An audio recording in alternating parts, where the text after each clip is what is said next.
we're back. And so's Adam. Hello again. We paid bond and they freed him. It was great. He's been released. Good to see you again. He was released by the Taliban after Trump did an awesome deal. Trump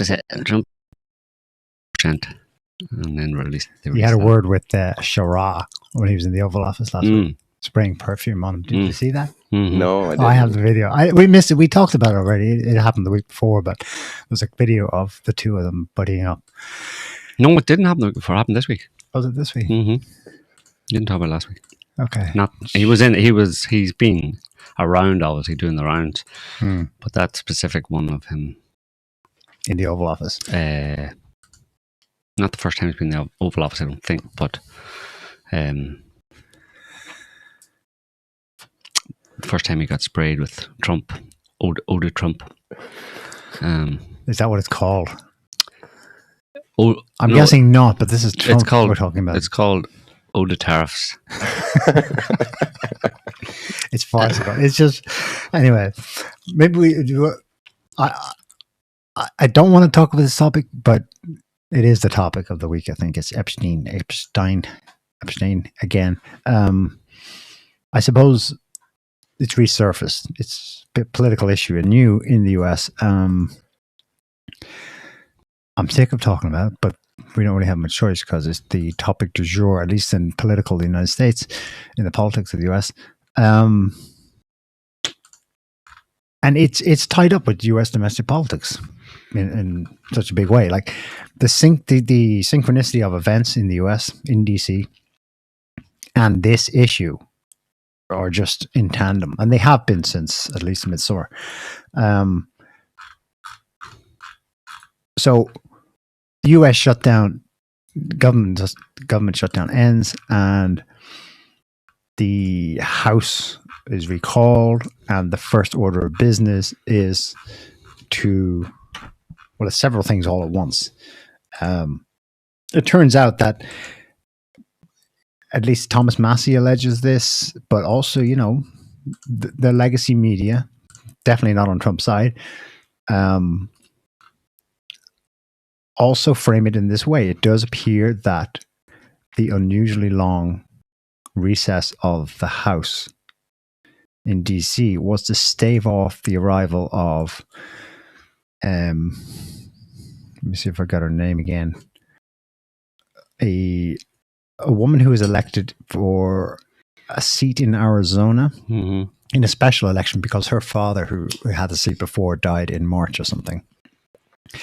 So she won the election in Arizona, but they would not Johnson wouldn't call a vote in the House because somehow, maybe because Massie knew, well, I guess because she's a Democrat and they were going to vote this way, she would have made a quorum. She would have been the 218th vote to trigger a discharge petition that Thomas Massie and Ro Khanna put up a month ago. This is to force a vote in the House on whether the DOJ should release the Epstein Files. So her signature means, which she duly did upon being sworn in, that this is happening. This vote is going to happen next week. Okay. In the meantime, day one of the return of the House, Democrats, this is my understanding of it. I had to read around. It wasn't clear because things happened in a flurry. There's a House Oversight Committee that was set up jointly in the summer on the Epstein Files after Pam Bondi, Attorney General for Trump, had issued her memo in July saying, case closed, nothing to see here, move along. And they were like, no. So that's the House Oversight Committee, so it's made of both Republicans and Democrats. Well, what happened at first is that Democrats, they must have been ready to go because on day one, they released what's been called a cache tranche, a section of Epstein materials, which is all sorts of things, but among them is like 2,000 and something email chains. I think all of them are from or to Epstein at least. and several of them, as the media has been pointing out, mention Trump. None of them are from Trump and Epstein, of course. But Trump is sometimes the subject of a conversation between Epstein and someone else. It could be anyone in DC, power politics or business or et cetera, et cetera. And hard on the heels of that, the next day, Republicans on the same committee released another tranche as a counter swing because, as Trump whined, and it seems he did it with good reason, the first set were selected with emphasis on mentions of Trump and anything that might make Trump look bad. There is nothing in them that actually substantiates any dirt on Trump, but the contents of the emails talk about the dirt on, having dirt on Trump. Not least Epstein himself claims that he's an awful man and all this stuff. So it's hearsay, but it's hearsay from Jeffrey Epstein himself. So that's why it was kind of confusing this week. You had two things going on. One was, and the House Oversight Committee, on the face of it, is impartial. It's nonpartisan. But when it came down to it, it's like they lift the races, and governments back in, and they all return to Congress. And right, we'll fire first, we'll fire second. In the middle of that, there's a third tranche, and I think it predates the other two. Anyway, we'll get to that in a bit. So that's what I was going to say at the outset, that the US government shutdown / the House recess and this issue are connected. Not only did we just go through the longest government shutdown and thus the longest recess of the House, there was a separate summer recess in July that was called unusually early. They usually go away for August, right? Maybe come back first week September. If you remember, Mike Johnson called it early to stop this very same issue, a vote on anything Epstein, on the Epstein Files being released. So twice now, Congress has just been like, the only echo, it has a similar echo to the English Civil War, like 1600s, where the king was like, no, don't do that. And so he would just close Parliament. And it could last months or years or whatever, and went off and on like that. This issue really is central to what's going on in DC with the tug of war, the war on Trump, the war to contain Trump, the war to malign Trump, and a clear signal that is at least a significant chunk of what's going on here is the fact that the media does happily talk about and dig into some of the context of the emails that mention or are about Trump. There's a whole lot of other stuff, though, that they're not mentioning,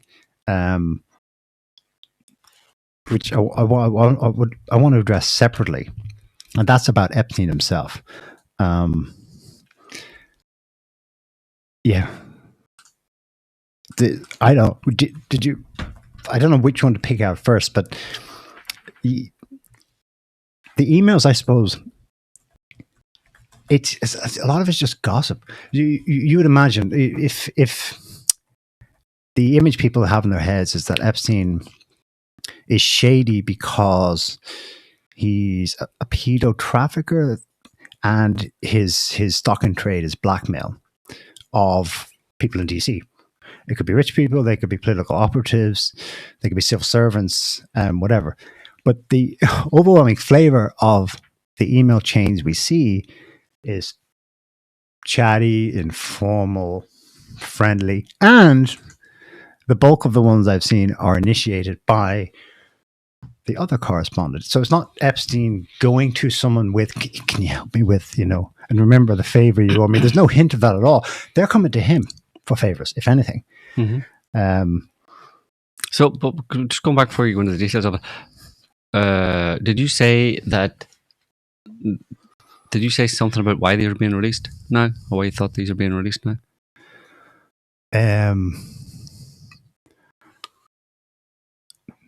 No, you didn't. No. That's I couldn't get any clarity on that. I just note the synchronicity that it's straight out of the gates. So there's been a 7-week no votes, no legislation, no discussion in the House. Don't know about the Senate. Maybe that's separate. They've all been at home. or elsewhere, or otherwise engaged. And day one, tranche released. I'm not sure where to. Maybe directly. Yeah, so you're basically linking it because it was released. What's that? November 12th, which is 4 days ago, and that was more or less when they decided that they were coming back. That the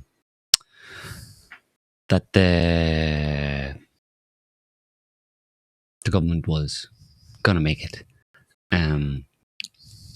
So it's reasonable to assume that kind of stuff was going on during that. Yes. During that period of the shutdown. Yeah. But it was released by the House Oversight Committee. Someone specific, ranking members of the senior guy, Representative Robert Garcia, Democrat, California. Yeah, well, he's officially the one who, obviously, that's been consulted on, right? He's not just sitting in a room on his own, right? But these things. It's a Democrat Party. So obviously it's, but also, so the detail on that is like the emails that concern Trump, talking about Trump being spending time in Epstein's house, or the email saying that it was an email from Epstein to Ghislaine Maxwell, saying that Trump spending hours at my house with Virginia was there. Well, with her explicitly, not while she was there, but explicitly with her. So those were released by the Democrats, and then obviously the Republicans then released the rest, and they included ones with like Larry Summers, and more on Prince Andrew, So it seems to me that's just basically a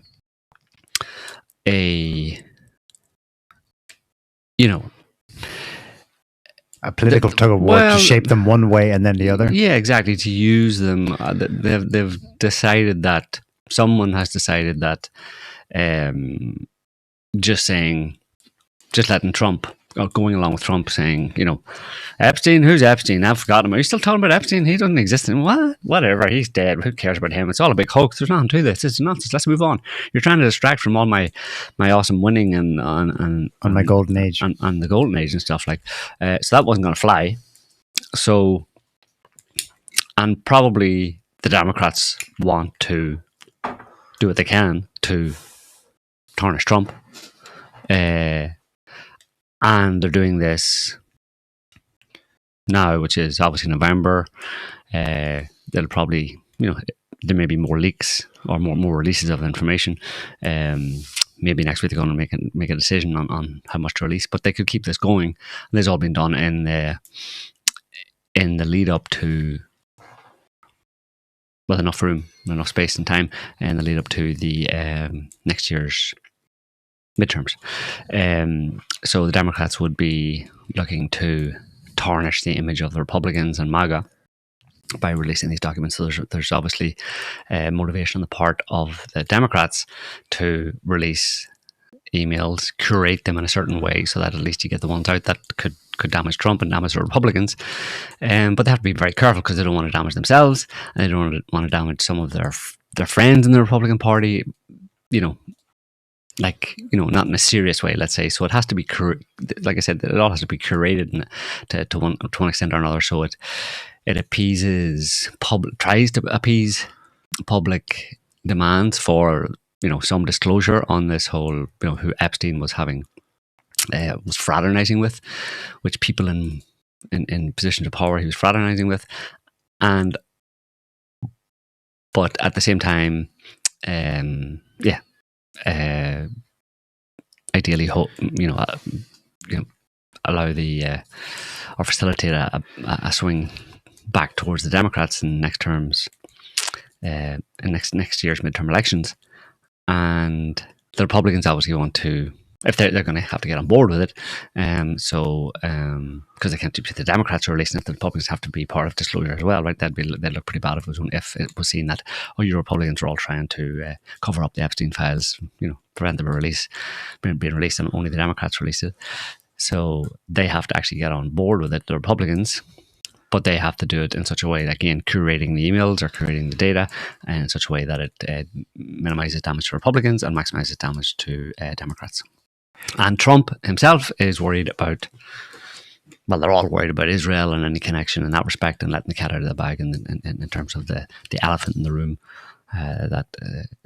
is the elephant in the room, or the only real story around the Epstein files, emails, whatever, is that is Israeli lobby, Israel first element within American politics, and they all want to prevent that from. The vast majority of them want to prevent that from coming out, or that being the primary message that people take away from the Epstein files. They have to release the Epstein files, quote unquote Epstein files, but they don't want to release them in such a way or in an amount or a number that which must remain secret would become public knowledge. And that's Trump's focus is on that as well. He'd rather just move on from this as well. Well, he knows, that it's damaging. And so when he says it's a Democrat hoax, it's kind of right. He referring back to the Russiagate and all that kind of stuff. It kind of is, but it's not really. Like, the Russiagate hoax was to a large extent a hoax. They made it up. The Epstein Files hoax isn't really a hoax in that respect, in the sense that there is information in there that probably would be in one way or another, or could be used to be to do damage to Trump and the Republicans certainly in the midterms next year. So Trump would rather didn't come out at all, and certainly, so he's got personal interest in it, and also interest in the sense of keeping the whole Israeli influence and Israeli lobby element, keeping that quiet and under wraps, because that's a matter of national security.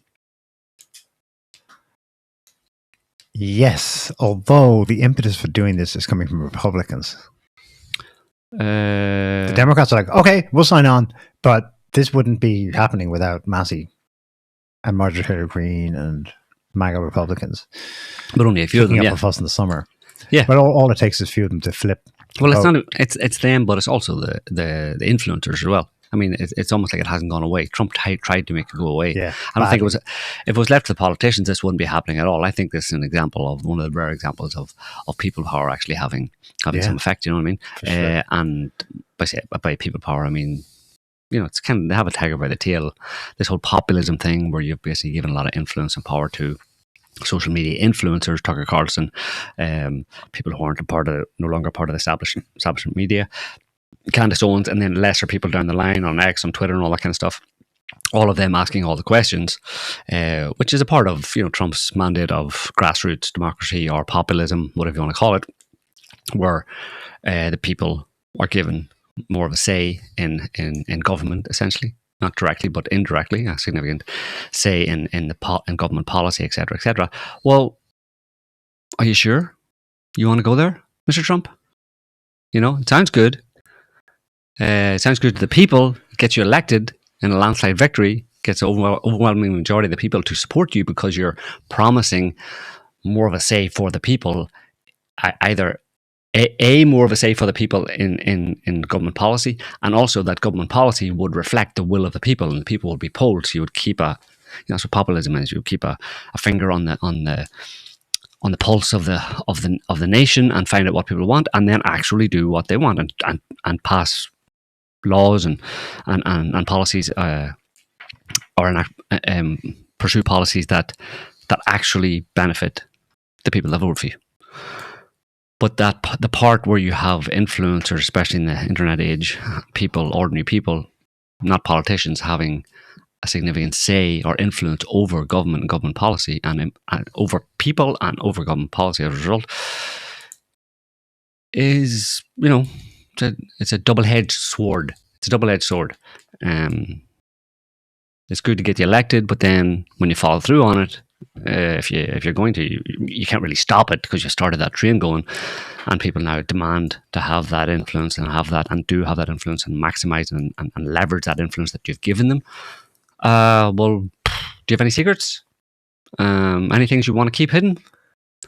Because those people are sleuths, you know what I mean? It's in the internet age, it's sleuthing and digging stuff up, and certain things will gain traction. And before you know it, you might find this populism business is a pain in the ass, and you want to find yourself telling people to shut up and move on, stop doing that. You start shouting at those people that you wanted to empower, and that empowered you into the office of the president.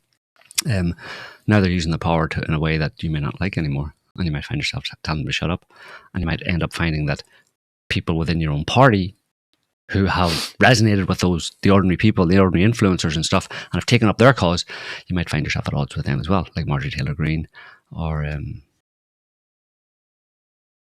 do you call them? Thomas Massey and Lauren Boebert, those kind of things, those kind of people. End up creating division, you know, and then everybody starts saying that, MAGA is being divided and it's falling apart and blah, blah, blah. Trump is all in. He has disowned them, and he has given the green light to Miriam Adelson to primary them next year, which they think they're going to do. I think it's totally fucking deluded. But let them try it. They tried to do it to Mum Danny in New York. It completely backfired. It's gotten out of hand, basically. Trump's populism has gotten out of hand. Yeah. This is what you asked for. You called down the wind. You called down the hurricane. Here it is. If there was supposed to be anything in what we've seen so far in these two caches, they call them tranches of files that's damaging Trump, it's shit. And it's not going to fly. Because the worst they have is all from Jeffrey Epstein, his opinion of Trump. Oh, there's more to come. Oh, I'm the only one who can take him down. Or when he's talking to fucking Ghislaine Maxwell.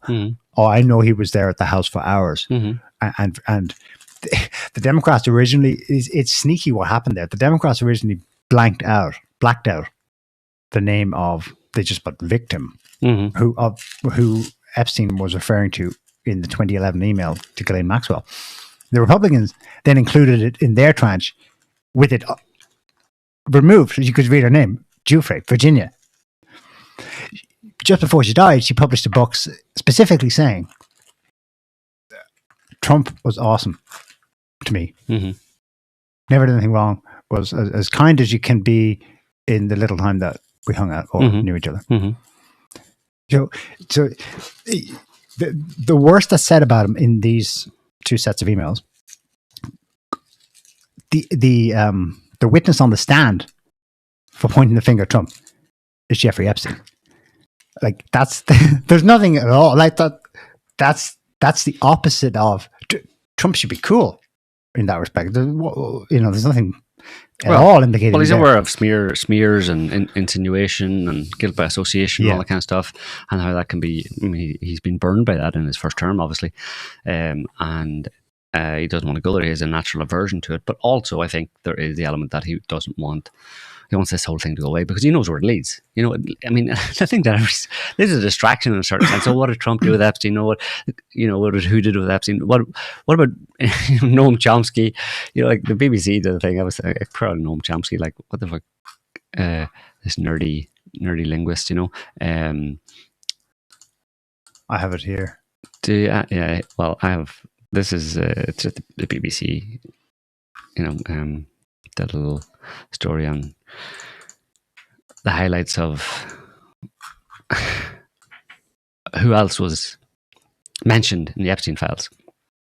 Larry Summers, that's him at the top left, former Treasury Secretary under Obama, Larry Summers, Jew, former White House counsel Catherine Rumler, Jew, and journalist Michael Wolff, Jew.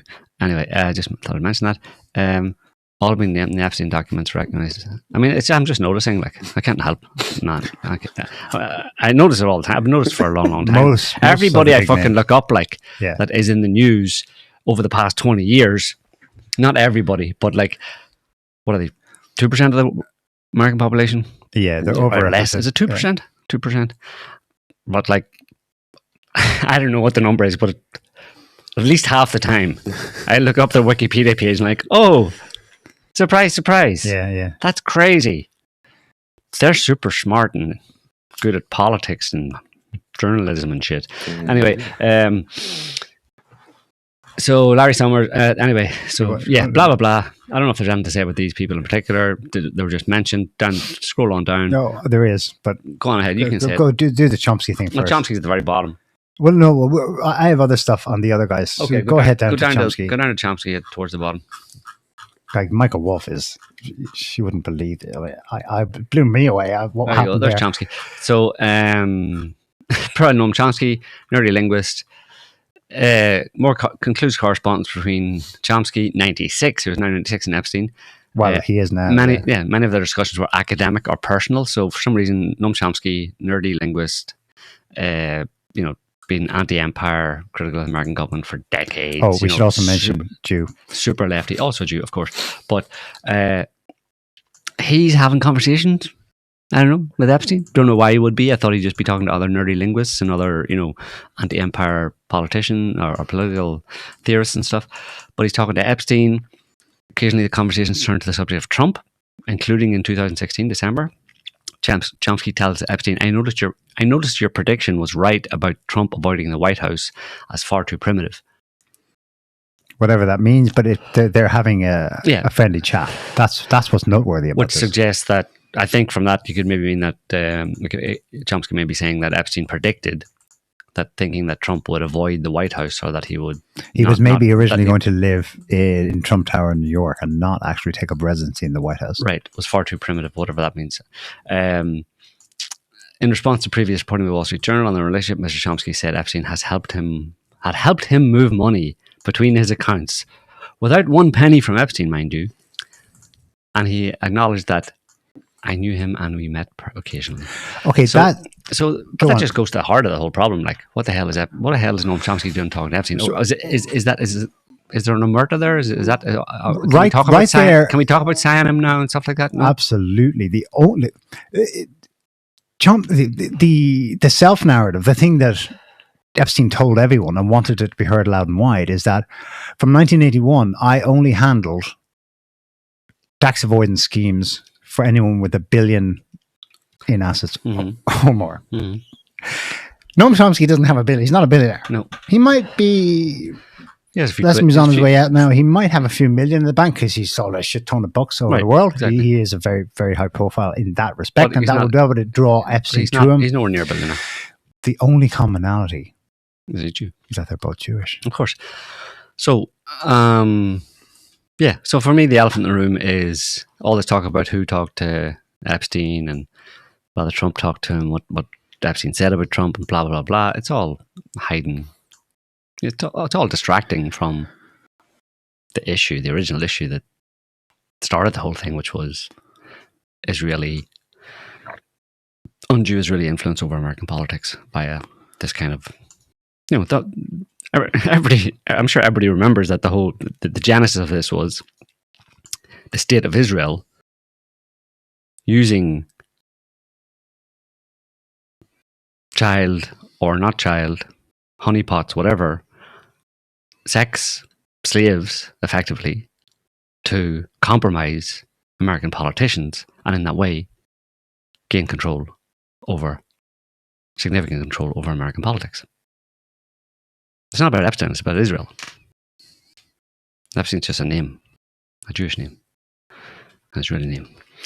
So, yeah. And I think that's what Trump, the reason I'm saying that is I think that's what Trump is, apart from his own, he probably feels that he's in the clear in terms of he hasn't done anything egregious as regards Epstein any more than, Common or Garden kind of, bullshit that they get up to. But in terms of, I would be willing to extend him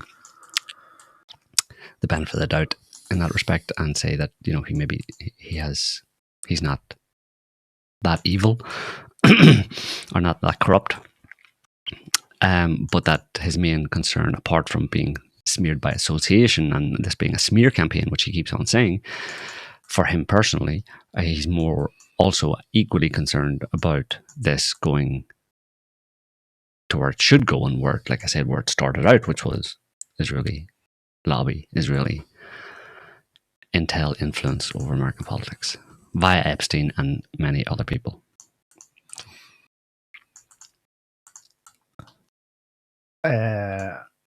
Yes. But go ahead. Talk about the I don't know. But the thing with that conclusion is I am still like, he's hoist on his own petard because this wasn't just a campaign promise. Do you remember he himself would have okayed his staff making a stunt of giving binders to influencers in February this year and encouraging a build-up?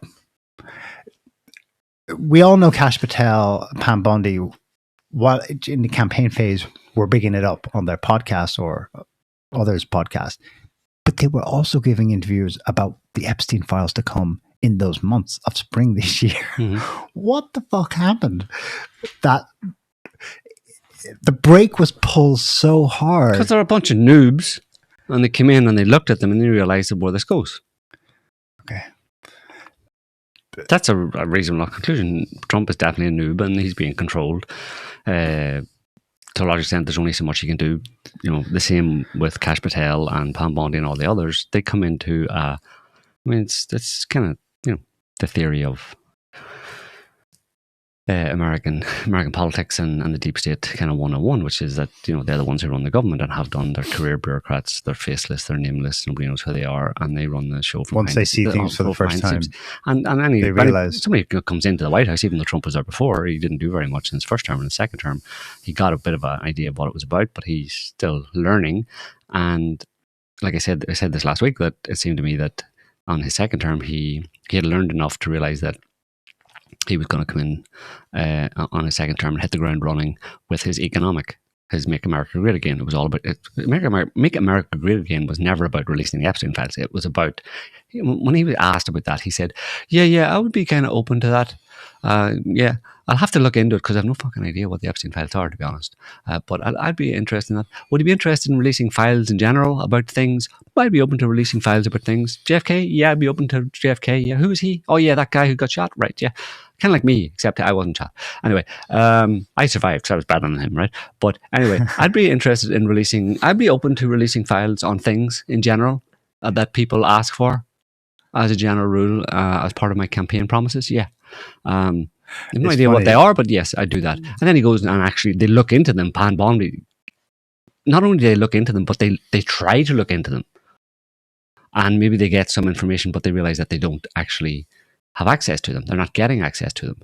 Or they get wind of the fact that, yes, there are these files, and we can show some of them to you, but we're pretty sure you're not going to want to release them.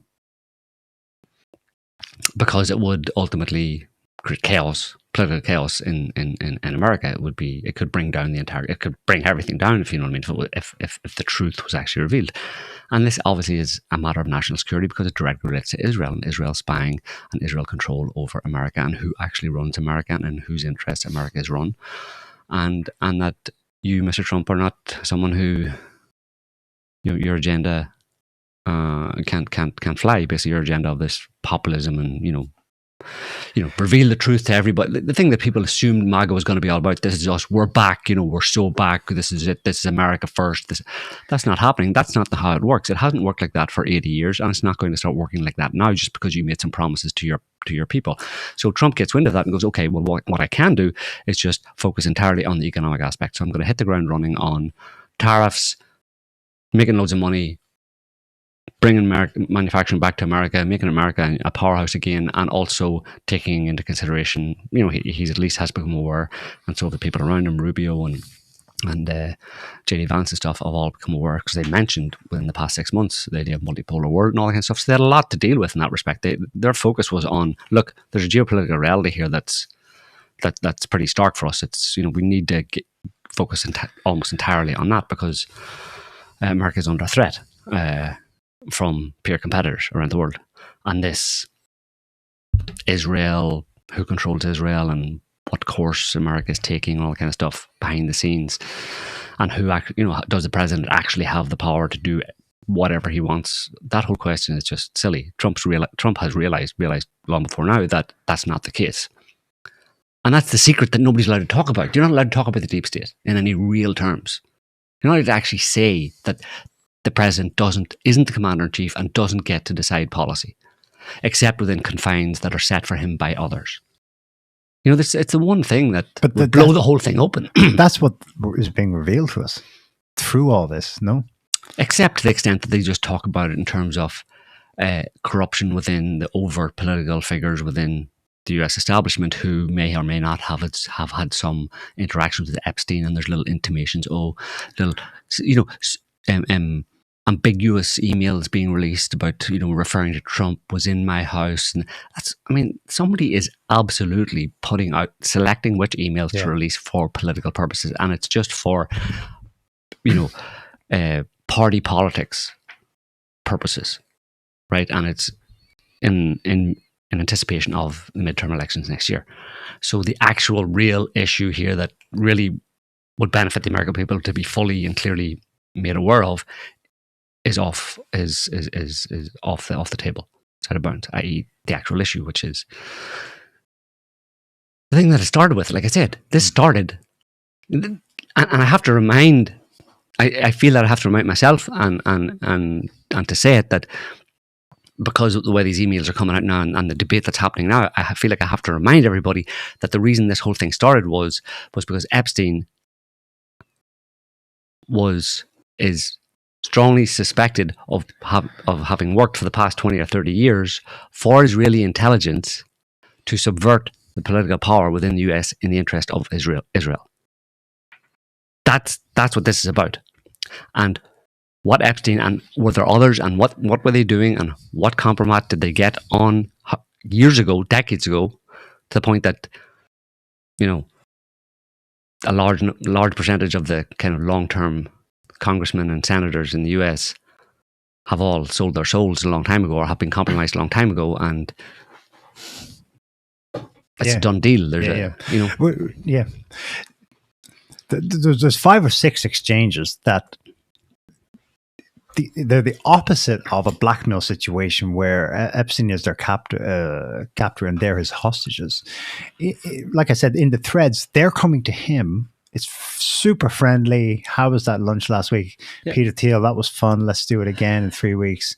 Like the one that comes to mind, she was the middle one there, the blondie in the BBC article we saw, Rumela, or I don't know how to pronounce the name. She was Obama's chief of staff in his second term. Oh, Jeffrey, good. Oh, hi, you're just off your flight. Yeah. Did you see this? Yeah, I did. I know, it's nuts. Any dirt on, so there's no compromise situation between them. They're just cooperating. Well, there is compromise, but I think that goes to the heart of it. But again, it's overlooked. If you go back to it and just pull up that woman with a blonde, halfway down, Scott, in that last one, Catherine Rumler. So basically, several email exchanges between him and Epstein and her. She was a lawyer, served as a White House counsel during Obama. In August 2018, so in the middle of Trump's first term, Epstein discussed hush money payments made by Trump to Stormy Daniels. So he's discussing this with her. Trump was later convicted or whatever. It culminated with Epstein writing, "You see, I know how dirty Donald is." Now, why is she? Well, it's obvious why she is talking to him. She's Democrat. She's working for Barack Obama as legal counsel, and she's trying to find dirt on Trump. And this is right in the middle of impeach Trump. Yeah. And the Mueller business and the Russia hoax and all that kind of stuff, So she's going to him. She knows to go to him. Yes. To try and get information. That's what strikes me. That he's a fixer, it turns out. He's not a money manager. Well, he is that as well. He reminds me of John Podesta. He is in the thick of it, political fixer. But they're both together. Yeah. How do you fix politics? Well, you fix politics, especially if you're Israeli. But in general, you fix politics. Your political fixer by having information, compromising information on politicians, so you can get politicians to play a certain way. And one way you do that is by the opener for it is, hey, I'm a financier.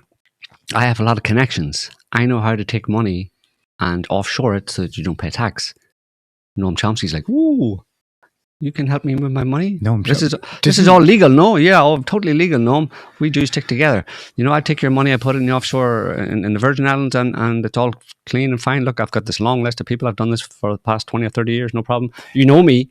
Of course, I know you, Jeffrey. Everybody knows you. We're glossing over it here, but that's the opener. The opener is taking your money and offering to legally save you money on save you tax money in a legal way, and he's the guy to do it. And in that way, you establish a relationship. Because I mean, you know, some people's, you know, a lot of people's best friends are their accountants. You know what I mean? I suspect they're this is going to be lost because a trickle is going to become a flood. I think it's all coming out one way or the other. It might take 2 years or whatever, but it's going to be lost in it. But just that alone, Chomsky, objectively, that is a fucking bombshell.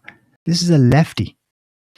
He's not supposed to do that at all. Do what? At all. Avoid fucking taxes. Yeah, but Noam Chomsky, the socialist anti-war guy, hero, doyen of the left. Let's not be naive, Neil.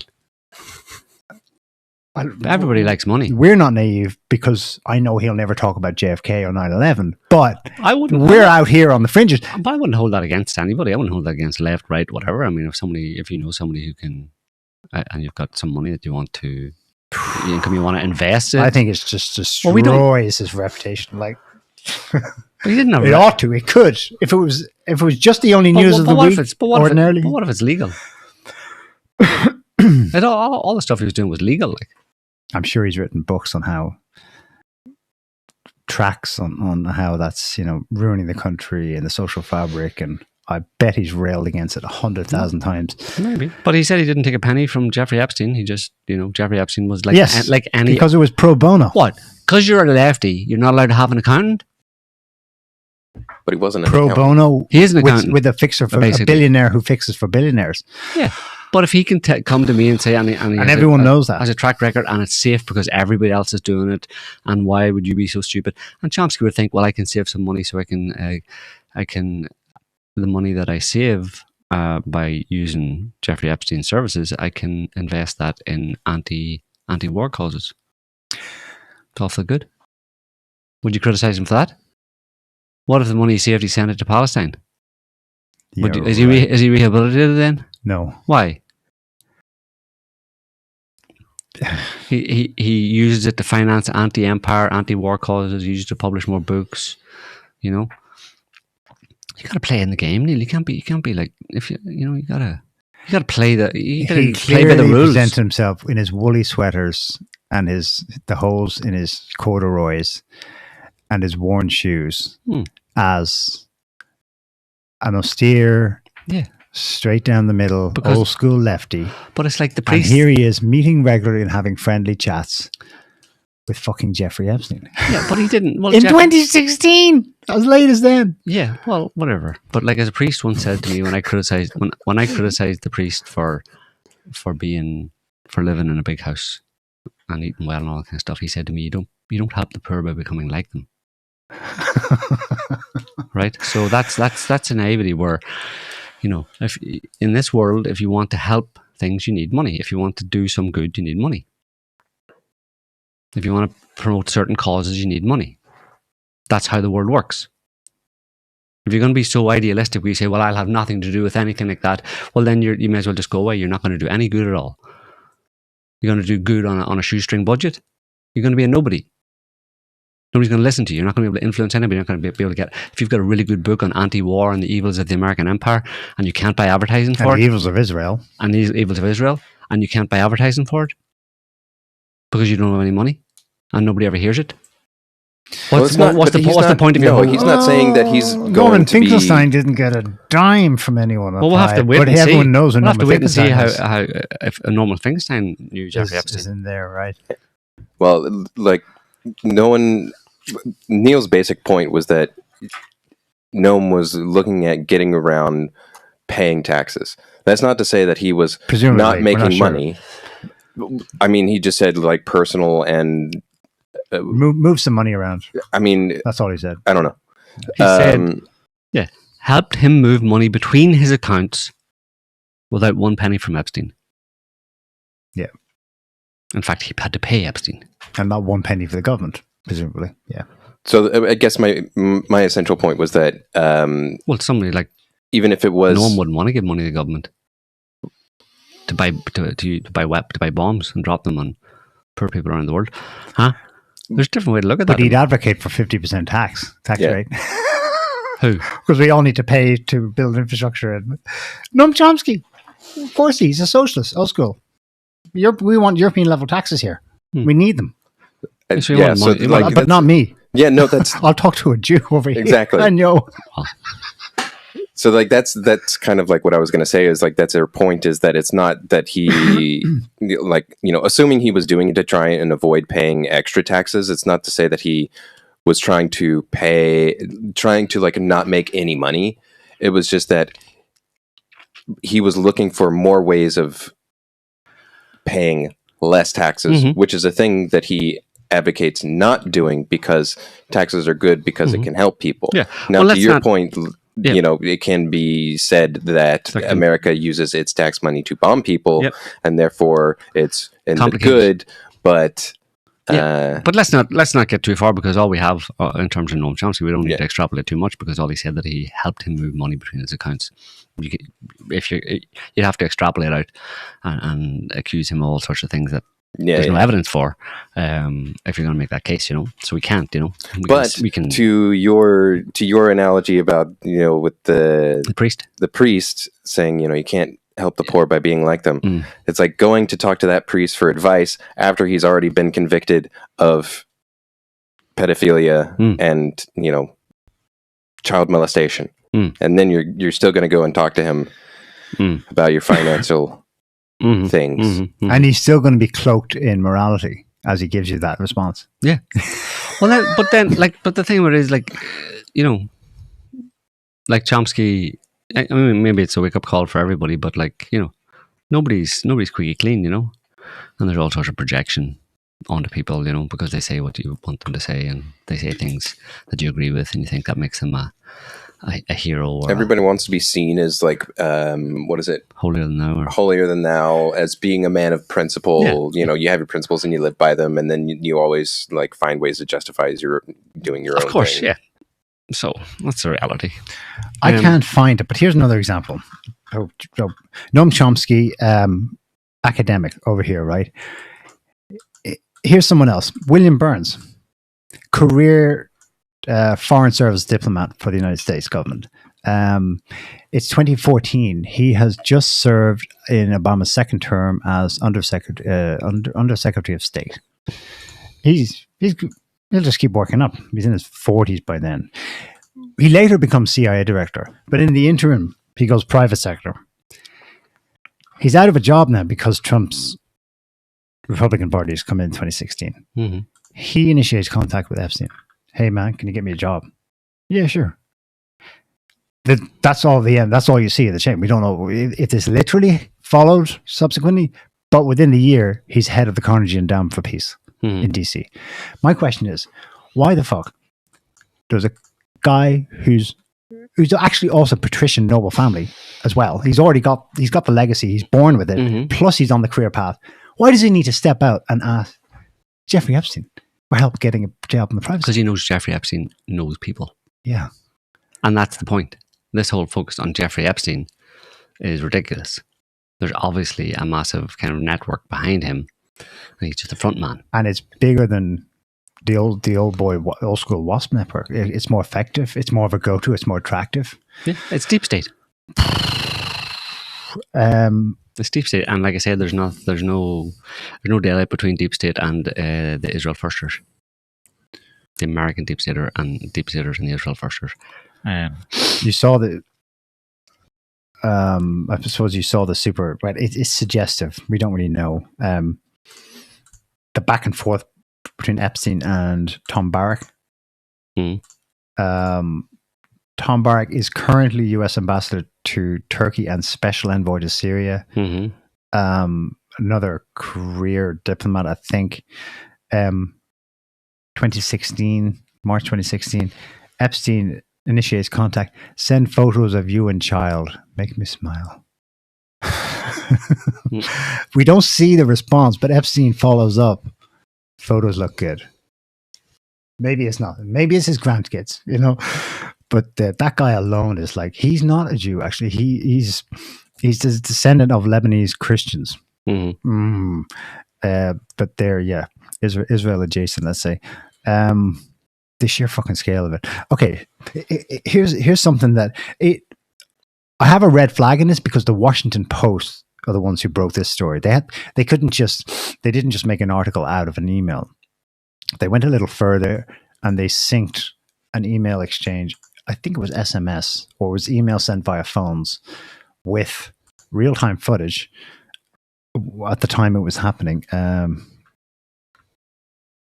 Oh gosh. I mean, Barack obviously, again, yeah. What's her name? Well, like Barack, me just I can't bother the guy. His long business career before his political career. I'll give you some highlights here. 1987, he was a principal with the Robert M. Bass Group. In 1985, he first dealt with Trump when he sold Trump a 1/5 stake in Alexander's department stores. In 1988, Trump agreed to pay Barack $410 million for total ownership of the Plaza Hotel. In 1990, Barack founded Colony Capital. He achieved 50% profits in his first 2 years by focusing on distressed properties, including the Federal Resolution Trust Corporation. He has invested some $200 million in Middle East real estate, $534 million in non-performing German real estate, and made a $24 million loan to photographer Annie Leibovitz, who you know who she is. He also owns Neverland Ranch, once the home of MAGA superstar Michael Jackson. So we bought that after. He currently owns Neverland Ranch, so we bought Michael Jackson's Neverland Ranch. Through Colony, after he died. Yeah, through Colony Capital, he runs $25 billion portfolio of assets. In 2010, he bought $70 million of Jared Kushner's debt on 666 Fifth Avenue. Wow. He's far from a diplomat. Kushner later avoided bankruptcy when Barack agreed to reduce his obligations after a request by Trump. So he let Kushner off. So he's hooked in there. Trump owes him favors. That's why he's U.S. ambassador. He only has an estimated wealth of $1.1 billion. Well, he just makes the cut. Epstein likes them. In 2012, he sold the Paris Saint-Germain football club to Qatar. Right. So yeah, he's Lebanese Christian. In 2010, he partnered with Qatar Investment to purchase the film company Miramax for $660 million. He sold Miramax to the Qatari BN Media Group at a fourfold profit in 2016. In 2017, Barack's Colony Capital agreed to invest in the Weinstein Company to keep it afloat in light of the sexual misconduct allegations against the company's co-founder Harvey Weinstein. His Colony Capital announced an all-stock three-way merger with two North Star affiliates to form Colony North Star, which would have managed $58 billion in assets and carried a pro forma equity market capitalization of $7 billion and total capitalization of $17 billion. And on it goes. Sold a $70 million stake in One California Plaza to the Abu Dhabi Crown Prince Investment Fund.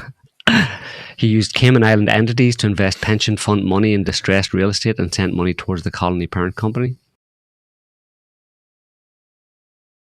French President Nicolas Sarkozy awarded him France's Chevalier de Légion d'Honneur. Okay, so he basically is in the same circles as Epstein. And only then did he enter into politics. He endorsed Trump in 2016 and was a major fundraiser for Trump's campaign. At which point Trump was on his way. Barack recommended that Trump hire Paul Manafort as his campaign manager. So all that gives you an idea of he's been hooked in and connected for quite a long time through the business world. Yeah. And of course he knows Jeffrey Epstein very well. And Trump very well. Yeah.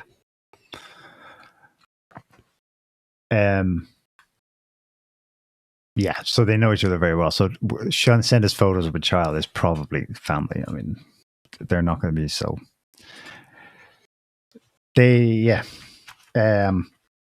this is the one that probably of all of them is the most like jaw dropping. For me, maybe Joe's going to put your jaw right back up because really, frankly, I suppose it's just we already knew this, but to see this and to see the Washington Post explain it is like. Holy shit, that's worse than we thought. This is how politics works in the US. So, Washington Post's newly released documents from, that's the same tranche of emails, show that he appeared to be texting a member of Congress during a congressional hearing investigating Donald Trump. This is the first half of 2019, and that those texts may have influenced the lawmakers' questions. They do. Watch this.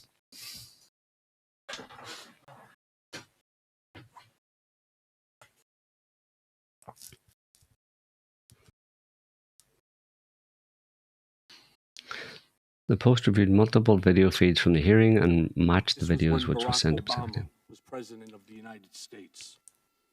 And while we were once driving through a struggling neighborhood in Chicago, are you chewing? Not anymore. Black people could live that way. Attorney-client privilege, yes, I will turn it over. You, as my friend Mr. Meadows pointed out, misled this committee even today in a written submission that contradicted your testimony. You have suggested Rona. What's Rona? That. Did you review? Are you going to review it in our next break to correct the record? Yes or no? Yes. Question: you helped out the president's campaign, or were involved? Quick, I'm up next. Is that an acronym? She responds. Even in your words today, it was your idea for the campaign dating. That's back his to assistant, 2011. Cohen's assistant, Rona. Yes or no? Yes. Mr. Weisenberg and other individuals, Ms. Rona. Who are those individuals? Are they with the Trump organization? They and are. Are there other people that we should be meeting with? So, Alan Weisselberg is the chief financial officer. You got to quickly give us as many names as you can so we can get to them. Yes, ma'am. Is Ms. Rona, what is Ms. Rona's position? Rona Graff is the Look at the two guys behind him. executive assistant. And would she be able to Leaning in. corroborate many of the statements that you've made here? Yes, her office is directly next to his, and she's involved in a lot that went on. Mm-hmm. Yeah, so he's feeding information that he has on Trump, and I think Cohen knows. He's singing like a canary because he's happily filling in. Well, she's asking questions from Epstein, or Epstein's giving her permission to ask certain questions and drop certain names that will make Cohen go, "Oh shit! How does she know?" No, I don't think so. I think he goes. I think he happily fills it in for her. I think he. Well, he says no, but I mean the implication is that there might be something more to it. Like everybody knows that Miss Rona, public knowledge, that was Trump's assistant or whatever, or yeah, without being publicly known. But the fact that she mentions that name that we need to be looking at, this is the way this works, right? It's like I can say a name that everybody knows, but if I drop a name at a certain particular time in an investigation and Cohen isn't expecting, but why would if Cohen knows that there's something going on with that woman Rona, but that nobody else knows, he thinks nobody else knows. But then he hears this woman asking specifically about her and whether or not we should be investigating her. He's like, oh, it's all. That's how that whole thing works. Is you just drop a name. Yeah. You know what I mean, you go up to somebody if you want to put somebody on edge. You think they've got a secret and they think nobody knows about it, and you know about a secret, and it involves one particular name, and they think nobody knows it, and you just go up and say, "So how's?" And you drop the name. You don't say, "I know that blah blah blah about this name." You just drop that name, and they immediately go, "Okay." What do you know? How do they know about that shit? Well, they're chilled, right? They're chilled. Like they think that somebody's been spying on them. Yeah. Somebody knows. There's somebody that has information. There's a mole. There's a. You know what I mean? You can freak people out, and And Epstein that's enough. That's Epstein's job. He said, that's what he's been work. doing. He's texted. Yeah, of course, because he knows that he's watching from his pedo island. Right. Well, it's that peak of Trump, Russiagate. Right, but it's not him. He's not the only one doing it. This is far too big for one person to collect all this information and be able to disperse it or to keep contact with all these people. It's like Epstein was the point man type thing, the public face that interfaced with all these different people, but the information, the collecting of the information on all these people, has to have been done by a bigger network. Fair enough. In this case, that specific woman, she was owned by Epstein. That's well known. That's already been out. So Plaskett, she noticed that she has an unusual congressional title. She's Democrat for the Virgin Islands at large. So she's not. It's not really a full seat, but she gets to be on some committees. Right, but she's for the Virgin Islands, and she knows very well what. It's known that she has previously. Before she went to politics, she literally worked for Epstein's company. And thereafter, there are other email chains I she think worked for from Epstein's company. last somehow year or the year before. She literally was going to him and asking for money. well, how did she get She into was Congress? totally Yeah. dependent on Epstein. Yeah, that's how she got into. That's how she got into Congress. He makes Epstein on the other end of that tag team makes sense as the point of contact or the handler in this context. But yeah, you're saying there are going to be others. It's not all about. It can't all be just one guy. This is Epstein out to get Trump. Yeah. But he's not even out to get Trump. He's out to collect information, and then the decision is made by Epstein's handlers as to whether or not or how that information is used. You know, and who's interested in it. And obviously, the Israelis decided that Trump was their man. Trump has been very good for Israel, better than any previous president. So all the information that Epstein and others had, the Israeli types, intel gathering types, have on Trump and have had on Trump, they have not released it because they wanted Trump to get a second term. They didn't want to. There is an email that in that batch where Epstein's like, I'm the only one who can take Trump down in 2015. Yeah, of course. To Michael Wolff, I think. Yeah. And the Wolff guy, the baldy guy we saw in the first article, this is like, at the time he's a New York Times writer, and later in 2018 he comes out with the book Fire and Fury that Trump trashed rightfully because it was just pure conjecture and or special information. Turns out a key source for that book is fucking Jeffrey Epstein.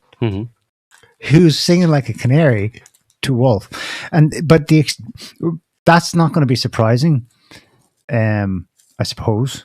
But what was even galling to the Wall Street Journal and the New York Times itself, like hello, I don't think Wolff's associated with them anymore, was that the thing you couldn't tell whether Wolff was just asking someone who knows a lot of stuff for information. Give me some info so I can get the dirt on someone. It wasn't just getting the dirt. In the exchange, there's clearly, it's two-way reciprocal because Wolff is giving advice to Epstein as well on how to manage his PR situation. Yeah. Well, he needs that. But the thing about Epstein and Trump is that if Epstein and the people behind him and around him, Israelis basically, have been collecting information for a long time, and so Epstein says he's the only one who can bring Trump down because of the information he has on Trump, because of all the spying that's gone on, all the information and compromise collection on Trump, and obviously many others, but they have it on Trump. And in that situation, in order to capture that person, you don't protect him. You don't go around nixing anybody who says anything bad about Trump. What you do is you allow information, you give some information to the media, this guy Michael Wolff, the media guy, to make it clear, so it filters through the channels, and Trump gets to know that he got this information from Epstein. So Trump knows. Because only Epstein knew that. Right. So Trump will know that. So Epstein is making it clear to Trump that I have information on you, and I've released some to show that I could release a lot more information, but I haven't. And therefore you do what I ask you to do, or I will release more. I can get you into the presidency, or I can ruin you. Which do you want? If you need some more evidence, I can release some more information to show that I'm serious, that I can ruin you. But I don't want to ruin you because I want you to be Israel's best friend in the White House. And Trump gets that message and he plays along, and hence his unstinting loyalty towards Israel. Since. To remain president. Yes, and to avoid these kind of scandals. Chaos. Well, the chaos thing I think is coming. I don't think just these two little things are chaotic enough. I mean, they better hope it doesn't come out, because even while he's in the White House, because on Thursday they got the 218 signature, triggering the automatic House vote next week. So they got a week here they got to pray something happens to stop it.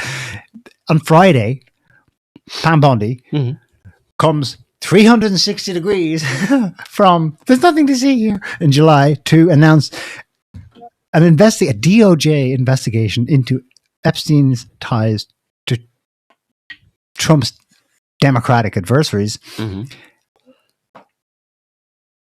Thereby, that bookends the farce of the whole summer. Yeah. What? There's nothing to see here. Oh, we're investigating the Dems and their connections with Epstein. My question is, again, it gets to the part, like this about the Senate, the Congressional Oversight Committee released this information, Democrats and Republicans. Who give them the emails? Where'd they get the emails from? Nobody knows. Right. It's never said. Where were they hiding for the past 9 months? Why did Pam Bondi say that there were none, there was nothing to see? Did she have them then, or have they been released since?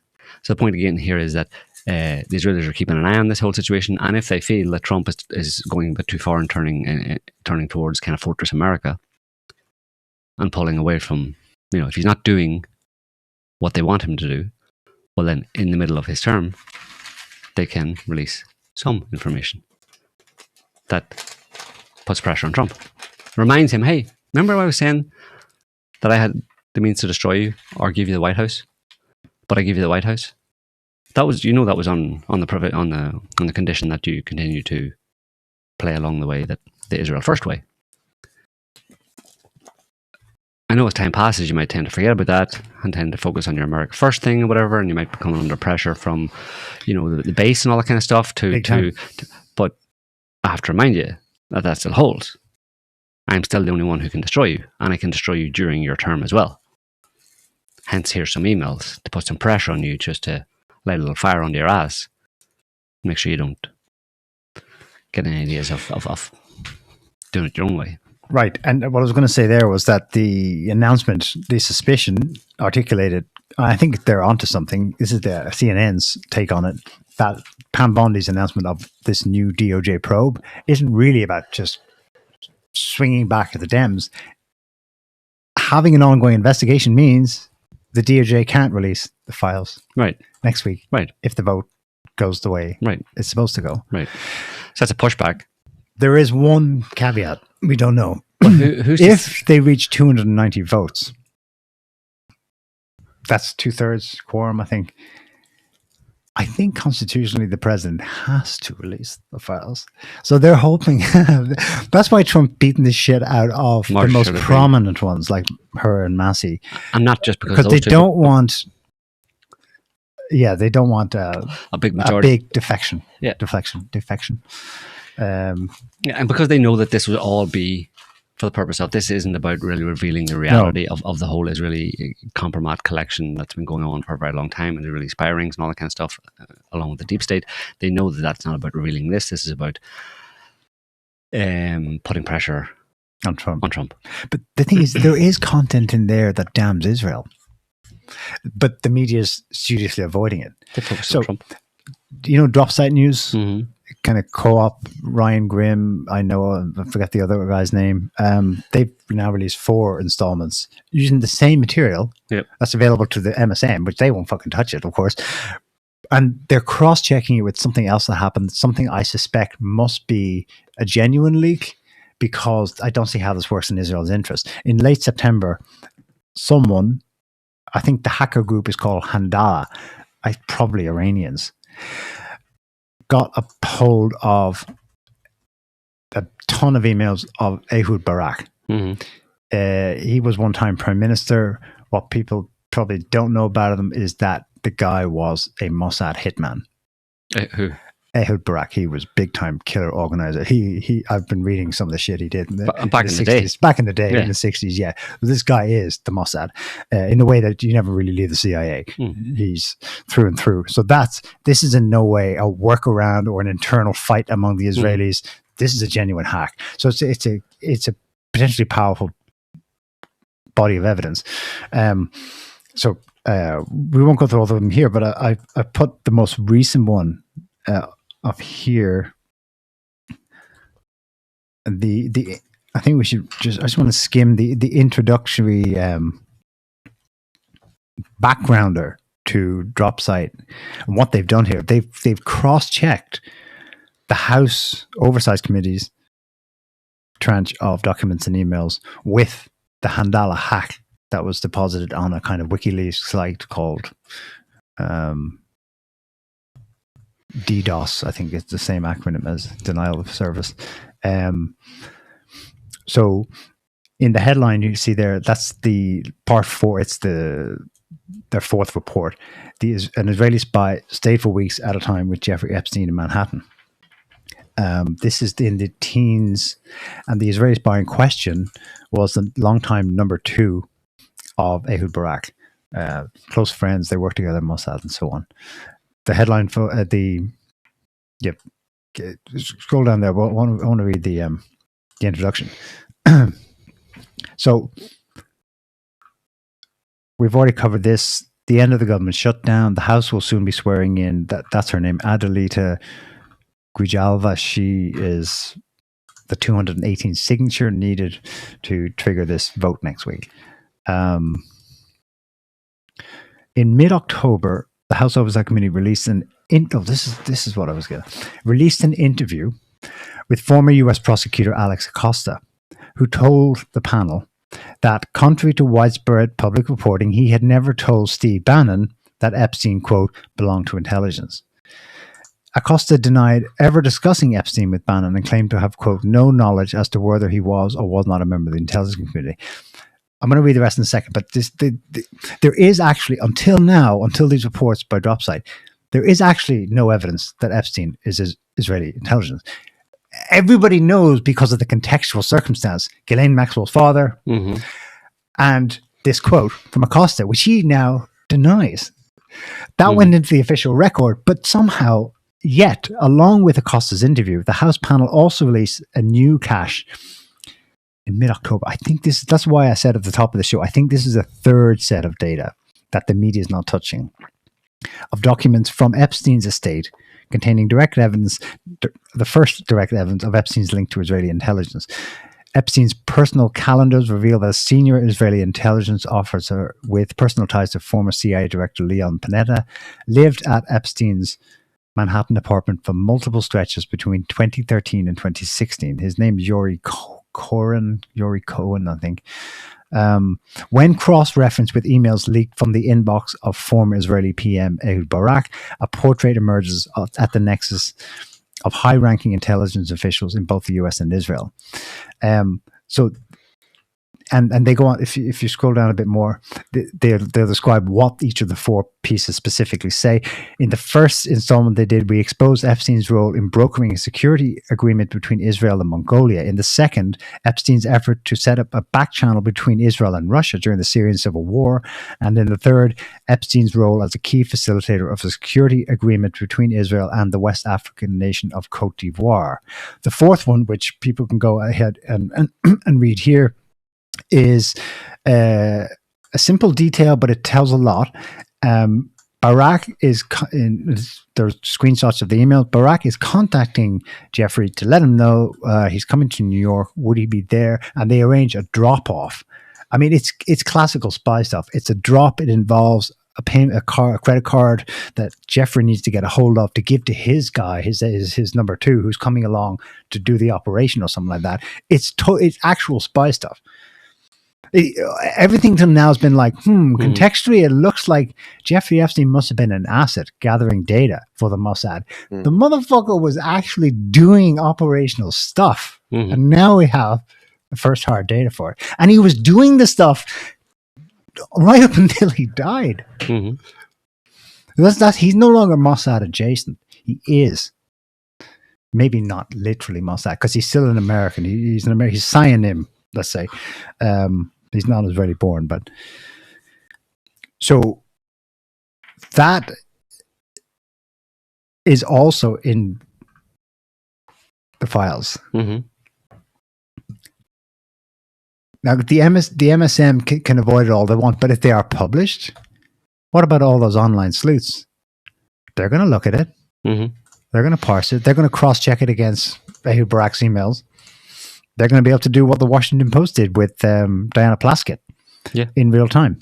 The two guys who are the executors of Jeffrey Epstein's estate, Darren Indyke, his long-term lawyer, and Richard Kahn, a former accountant for Epstein, have been managing the estate since he supposedly died, since he was exfiltrated out of prison. And they're the ones who released, under subpoena, released these emails. of course, they get to release whatever. They have complete control over all of his documents and all that kind of stuff for them to release a certain amount, So those two guys are one step behind because they were involved in the sex trafficking and all that kind of stuff. They're accused of being involved in the sex trafficking and all this kind of stuff. Of Epstein? Facilitating Epstein's, they were part and parcel of it. I mean, you look into it and you find people behind him, you know what I mean? Yeah. But particularly, obviously the people who now are releasing these emails are the people who are collaborators or perps. And especially, well, they're Martin known as perps. Martin Indyke was U.S. ambassador to Israel. Darren Indyke. He was former U.S. ambassador to Israel, I think. Indyke, that name, certainly that surname's familiar. Let me look it up.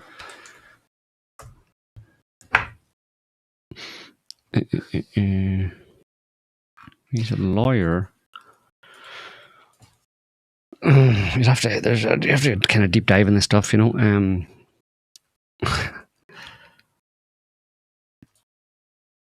Yeah, both of them were accused, along with Epstein of being involved in the sex trafficking and all that kind of stuff, So again, there's a network behind these people, I mean,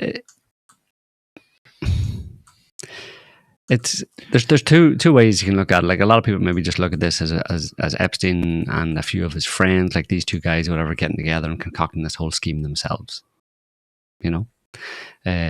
but in the context, again, without any evidence, which is why you get accused of being antiseptic for making this claim, in the context, it's hard not to see how it serves an Israel first agenda as well, and therefore that is probably tied to both Israeli influence within America and also the kind of deep stater or government American career bureaucrats and deep stater types who are also Israel first, who are part of all this. Even if you leave Israel out of it, you know what I mean, completely, you would imagine America had no Israel problem.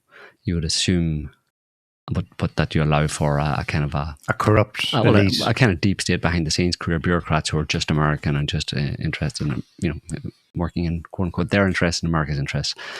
That they would, if they're career bureaucrats, they would probably be doing something similar.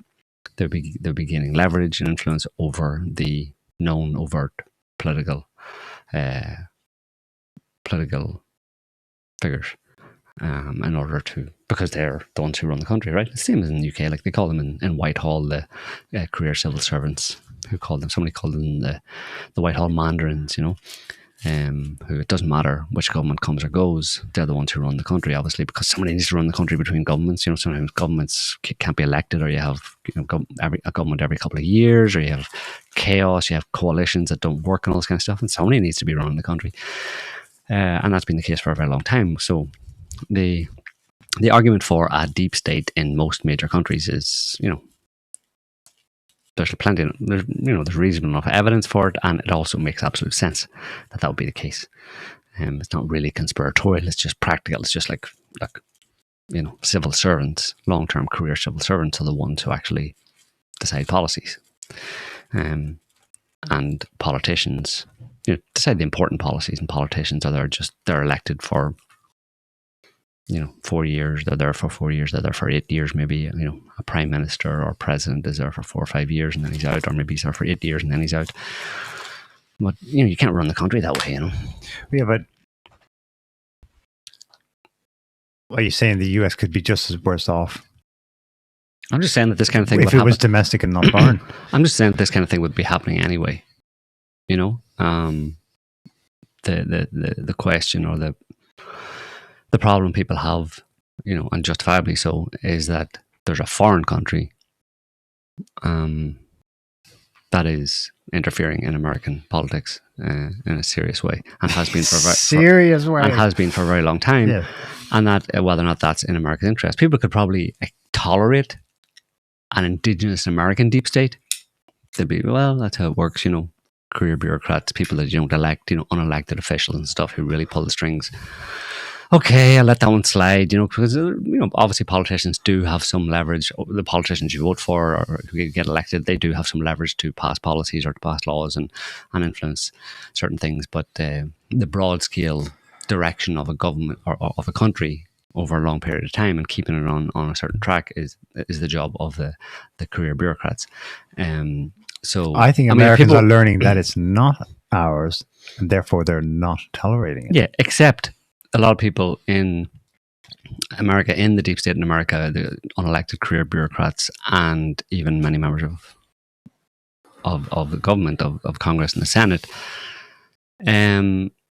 at least for a long time, we're happy, we're okay with, I mean, those blackmail and leverage involved, a lot of it to do with just actually, giving them loads of money so that they get re-elected. These people, are first and foremost interested in their own paychecks, right? They want to continue to be members of Congress and continue to be members of the Senate, and they need money to do that large amount of money. And if there's deep-pocketed funders from another country who are doing it, then fair enough, and if what they're asking for, which is that America remains steadfast in its support of Israel, I, as a congressman or senator, don't have a problem with that. At least, for going back 30, 40, 50 years, don't have a problem with that, because it has been indigenous American policy, foreign policy, or a pillar of indigenous American foreign policy, that Israel needs to be Israel's our unsinkable aircraft carrier in the Middle East. And we need that. So, there's not really any conflict of interest in that respect. You know what I mean? They're asking me to do something that I would probably do anyway, or they're bribing me to do something that I would probably do anyway. And I don't have much in the way of scruples, so I'll carry on. It's not a big moral question for me. The only thing now is that in a multipolar world and all that kind of stuff, a burgeoning multipolar world, it may not be in America's interest actually anymore to continue to support Israel. And that's why this question is coming up now. And it's all the fault of the Russians and the Chinese. Which is why we have to kill them. Which is why they came up with Russiagate. Whatever you do, don't like anything Russia. Yeah. Which they hammered into people. Yeah. It's like when America, at a point where America feels the need and does need to realistically pull its horns in and reconfigure its global perspective and its attitude towards the rest of the world, and how America will operate in the rest of the world going forward in the context of two major peer competitors, i.e. a burgeoning multipolar world.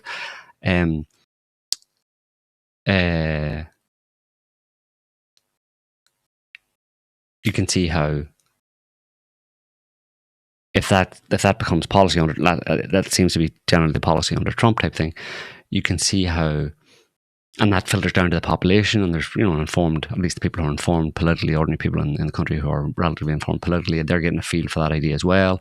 It's weird the way it just came on the wind type thing, the whole idea of America first, They didn't use the term, but basically protectionism, a certain protectionism. Fortress America, look to our own interests in our own backyard. We can't really finance these wars anymore, because the history has shown that hasn't been good for America, let's say. And then the whole Doge thing and financing, so open society programs and financing projects in other countries, that all just doesn't fly with Americans, especially when Americans are feeling the pinch in their transgender reading hour in Peru, right, and feeling the pinch in their bank balances and all that kind of stuff. So they start going, look, yeah.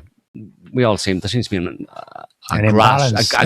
Well, something's off here. Yeah, but there's a grassroots support for that idea of, it seems clear that's the approach America should take from now on. It's an adjustment of America's role in the world and that kind of stuff. And in that context, people immediately zoom in on, well, so in that context, what about all this money going to Israel? Yeah. And am I hearing murmurs of Israel trying to get us involved in these wars around the world that we've all more or less decided are a bad thing? They haven't served us at all, and we want to kind of become a kind of Fortress America to some extent, certainly compared to the way it was before. And that's why the race is on to shape Fortress America as Fortress America plus Israel. Yes, that's been steeped through the American Protestant churches these last decades. But it doesn't. It's Fortress America, yeah, plus Israel. But the fight that's going on now is between those two, and the problem is that for the Israeli firsters, Fortress America ultimately is bad news for Israel. Yeah, Israel needs American support, undying support, in perpetuity into the future, and that involves. And it's almost like the Israelis under Netanyahu and stuff are saying, "Look, there's just a bit more undone here." You know what I mean? Well, We need you to stay in the world, basically. Stop pulling back. You can pull back from other areas, stop financing tranny hour in the local kids library in Uzbekistan or something, all that. But Middle East, no, you got to stay in the Middle East. And there's a problem in the Middle East, and it's called Iran. And because it's a threat to Israel. It's a threat to Israeli power in the Middle East, and the Israelis would say, by implication, American power in the Middle East.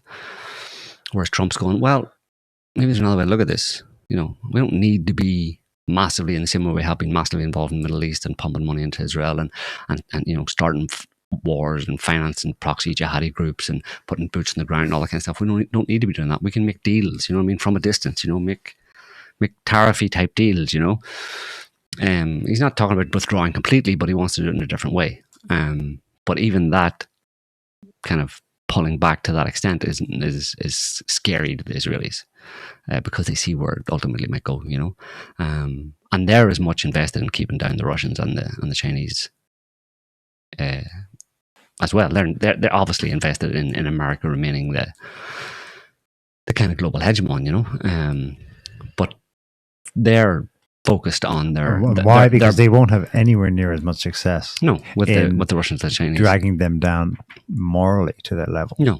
They'll have to play fair, yeah. Because they've compromised, right?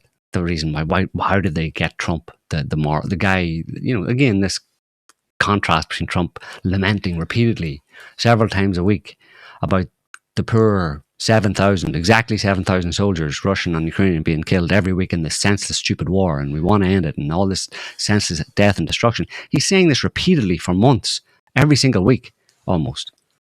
Lamenting the deaths of soldiers in an active war, while he's signing off on large amounts of munitions for the Israelis to bomb women and children. Hundreds and hundreds of thousands of them. Hundreds of thousands of them while he's been president. Obviously, most of them were killed in the previous year and a bit before he became president this time. But how do you reconcile those two? Trump, the moralist on Ukraine and Russia, but nary a word about women and children. Worried about soldiers, 7,000 a week. Soldiers who signed up to actually fight and took the risk of dying. He's crying over them while sending weapons to kill 7,000 women and children per week. So what kind of morality is that? Well, it obviously speaks to some serious leverage that Israel has over Trump. Over the whole country. This is what the emails show. Everyone is in on it. Democrat, Republican, anti-war academics, celebrities, billionaires, regular people. They're fucking all compromised. And that's why I say that these emails, why Trump didn't want them released, was because Trump knew the source of these emails, and he tries to divert and use his experience in 2016 with them smearing him with the Russia hoax and all this kind of stuff, and call this push by his root, by his base, which he give. And now he regrets. Well, he didn't. He said, "Yeah, I would be." Like I said, I'd be interested in releasing some files about stuff, before he's president. But then he gets in and he realizes that this isn't coming from, that these emails coming out in this attempt to release the Epstein Files are going to be used against him. Are going to be used against him by the Israelis, and he can't even talk about that. He can't even say that, so he has to say it's the Democrats. Yeah, that's a hoax. But the Israelis are effectively working through the Democrats to put pressure on Trump. And he says unwittingly they're working through Massey and the true blue. Anybody who's pushing for it, anybody who's involved in releasing them, they're releasing them in order to, they want to release them to damage him, but he's not being honest about who it actually is, because he can't. I mean, you can't be honest, you can't openly say that the person who's blackmailing you is the person who's blackmailing you. Why? Because they'll use their blackmail material against you. So you have to say that it's a blackmail attempt. Effectively, it's a hoax. When he says hoax, he means blackmail. He more or less means blackmail. They're trying to put pressure on him, trying to damage him, trying to hurt him, but he's not naming the culprits because you can't. And the next best thing to do is the Democrats, because he's focused on American politics, and he realizes that the way that the Israelis are trying to undermine him is by threatening him with a rout or some kind of a significantly fairly bad result in midterm elections for Republicans and for him as a president. He doesn't want to see that happen. So you can call it that. Let's leave it at that. Let's just call it that they're trying to attack me and trying to win political power. The Democrats are trying to win political power by putting out these emails and trying to smear me. And the rhinos like Massey and MTG are just part of the same thing. No, they're not rhinos, but I get your point. He calls them rhinos. Oh yeah, he's inverting, and he's out golfing with Lindsey Graham yesterday. Yeah, exactly. Yeah. Fuck. You know what it's all reminded Lady me of? Graham. It's all reminded me of Watergate. Yeah. Nixon wins biggest ever landslide, second term, and Watergate kicks off 18 months later. He tries to, essentially, he was doing it to protect his America First program, and completely fucking backfired. And he ended up leaving, impeached. Well, at the threat of impeachment, he resigned. It is definitely shades of Watergate, because Watergate, in hindsight, we know was a carefully orchestrated leak program, of which Nixon fell into the trap of actually agreeing green light to burglar the Democrat convention, but. Man, he was hung up, and it involves the same thing. It involves Woodward, who's just a journalist publishing books, like this Wolf guy. I'm just publishing books. I mean, and he's got inside information from deep staters / Israel Firsters. It's going the same way. I think it's going to go down in flames one way or the other. Trump's going to try and contain it, but it's to imagine. Okay. The politics and the careful strategy of Israel and Israel First is one thing, but they have a serious chaos streak. Remember, we know they do shit like, deliberately start natural disasters and stuff, or influence them or manipulate them. There's a chaos. They might like to see it go down in flames. What, America? Yeah, in a way they think they can control, but that's just a hunch. It's all fucked. I see chaos kicking off in Mexico City there yesterday. Gen Z protests, and they're trying to smash down the presidential palace, like from 0 to 100, echoes of Nepal. That's not the United States, but it's next door, and it just has chaos written all over it. Because it's a rock and a hard place, because that MAGA base, as long as they have voices, and Trump's hoping that we primary next year, and then it'll be contained. Yeah, right. It's not going to work. You should look at Israel, and Israel needs Iran to be taken out. Whether or not they'll get there, don't know. But it's definitely something that's high on their agenda to finish the job with Iran. Because at the very least, they need that done. If Iran can be completely undone, basically, well, then the path is clear for Israel. Israel controlling over, the greater Israel, basically, politically greater Israel. So that's definitely something that needs to be watched and is in the offing, basically. Venezuela, that's another thing that has to wait. We have to wait to see whether Trump will actually, whether his morality will get in the way of him actually, attacking Venezuela in earnest. I don't know.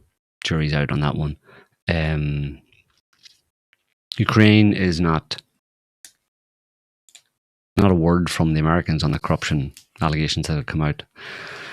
$100 million or whatever, Zelensky and his people bilking money from all the money that was given to Ukraine to fight their just and noble war. Zelensky and his people involved in laundering that money for themselves. Americans haven't said a word about it. Interestingly, Europeans are pretending it isn't happening, but the Western media at least is reporting on it. People are talking about Zelensky not being able to survive it, but the Europeans are trying their best to prop him up. He's in Paris today, actually, sucking up to. Let's put this up. It's about this. The Gaylord, Prime Minister, President of France. There have been corruption scandals in Ukraine before, but this was the biggest yet. Zelensky sanctions former business partner implicated in $100 million corruption scandal. Timur Mindich fled Ukraine for Israel. As authorities closed down on them. Fucking everywhere you look, man. So if you scroll down, they go way back. So this guy has built US tax dollar payments, I guess, in the war. No shit, they're all trying to do that.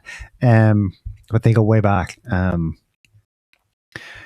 The $100 million in the energy sector, where prosecutors alleged this week that this Mindich guy masterminded a scheme manipulating contracts at Ukraine's state nuclear energy company to extract kickbacks worth 10 to 15% of contract values.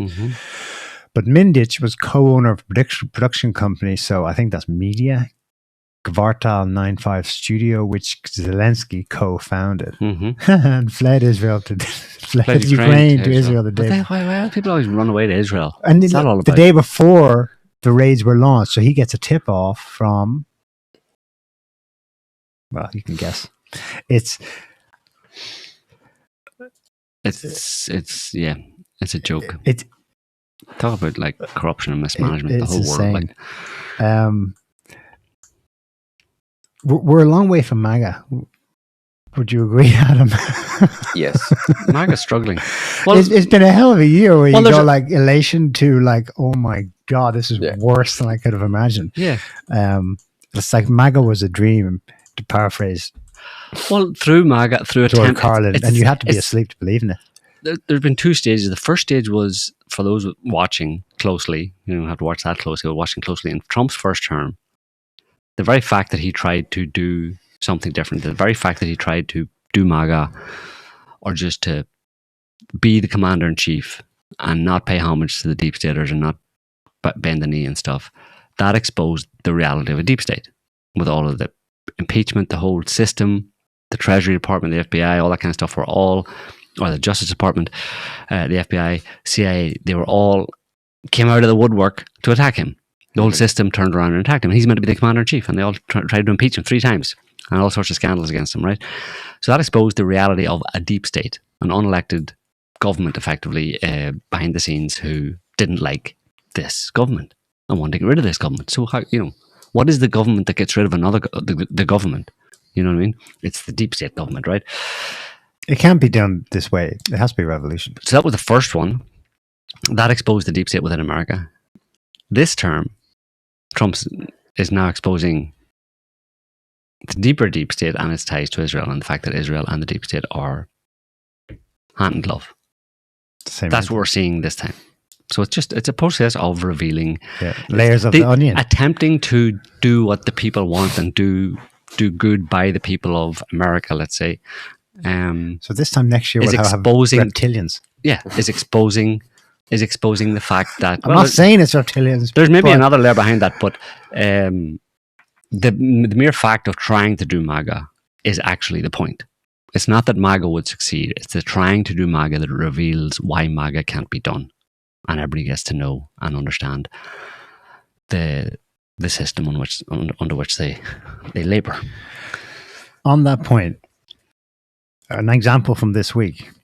I sent it to you before. We watched it together. So the MAHA program, Make America Healthy Again. How's that going? Let's have a listen here. This is Dr. Stephen Hatfield. I think you remember him as a COVID skeptic doctor during that shite, explaining on a recent podcast how zero of the MAHA election promises are going to come true.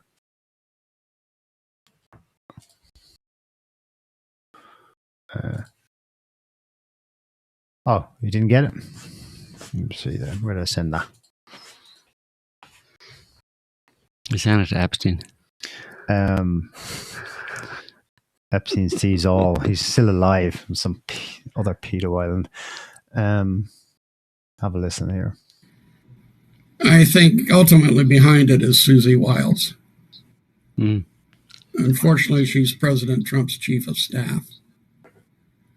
They didn't want the status quo changed, and they've jumped into bed with Big Pharma. Americans are being shined on. There's not going to be any criminal prosecutions of Fauci and these other people. There's not going to be any RICOs. You're not going to break Pfizer up. In fact, the president was shaking hands with the head of Pfizer the other day and announcing that he'd had a messenger RNA COVID vaccine. One, that he didn't need. Two, isn't for the strain that's circulating now. And poor Mr. Kennedy's in the background looking like the emperor with no clothes. This is outrageous. Do you think Kennedy made a deal? Do you think Kennedy made a deal, though, like that we don't know about? No, he's a strong man. I think he got shoved out of the way, or they've got something on him. Probably the latter. It doesn't take a lot. You don't have to have a lot on someone. I think that's it. You don't have to have a lot on someone. You know, Kennedy might just have a few Affairs. relatively minor skeletons in his closet, and it's like, you know, it's like, and it's not even that in that situation, if you knew, if that was presented to you and you realize, you know, that you're being blackmailed with that, you say, well, okay, I've had a couple of affairs. I don't care. I'll work it out with my wife. But the problem is that becomes somehow the media build it up, or it's talked about in political circles, and somehow that fact means that it's no longer possible for you to remain as Secretary of Health. Gates. You might think that Gates. you can carry on to do that and work it out as a personal issue, but like, oh no, this is a public issue.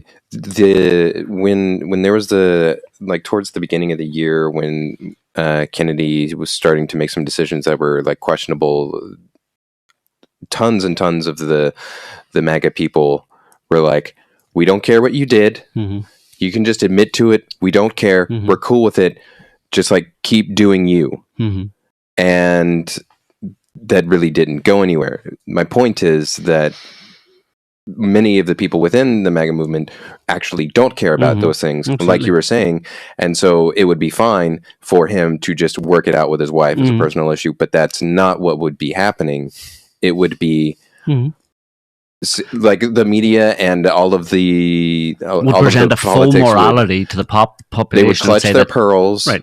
And they would say this is horrible, and he can't remain. He's broken trust, and he can't remain as a Secretary of Health because it just wouldn't be right. And everybody gets to hear that and go, "Oh well, I suppose." Yeah, and then whenever he gets fired, no, it doesn't even. It does like that part of influencing the public doesn't even have to exist. It doesn't have to convince anyone in the population of whether or not it's like. Well, I guess it's true. Yeah, like you don't have to convince the population of that. You just have to create the narrative that people were convinced by it, and then it's good enough. Exactly. It sounds like a plausible rationale why he has to go. Yeah. And then you do whatever political pressures put on him, and that's it. And a lot of them would be happy to see something like that come along, especially in the Democrats. You know what I mean? They'd be more than happy to jump on that and push for him to be kicked out. You know what because I mean? he literally exposed them all as being on the take from Big Pharma. Exactly. To their faces. In the hearing that they brought him to. Right. Yeah. Here's something. I mean, it's just it's contextual. I haven't actually listened to it. All I read was the text, but I want to hear it. So I'm going to listen to this for the first time. This is the president of the World Jewish Congress. Go. But Jewish schools are not enough. The entire education system in this country, from K through 12 and colleges, must be reformed. Laws must be passed that will focus on three things: no racism, no anti-Semitism, and no anti-Western civilization should be Ism. I need to Fuck remind off. you that anti-Semitism is not new, even here in the United States. It's just that we haven't seen it in 3 generations. But in the 1930s, there was a strong, vocal, and even pro-Nazi movement that captured the public attention with famous names like Charles Lindbergh and Father Conklin, the radio priest with millions of listeners who attacked us every single day. Father Conklin was the Tucker Carlson of the 1930s, and radio was the TikTok and YouTube of the era. Henry That's Ford, right, the Granddad. industrialist and multimillionaire, was another anti-Semite. Even Semitite. President Roosevelt, who was seen as an ally of the Jewish people, closed Americans' doors to Jews in Europe, who were desperate to find a country, any country, that would take them in. Today, we see a similar pattern playing right in front of our eyes.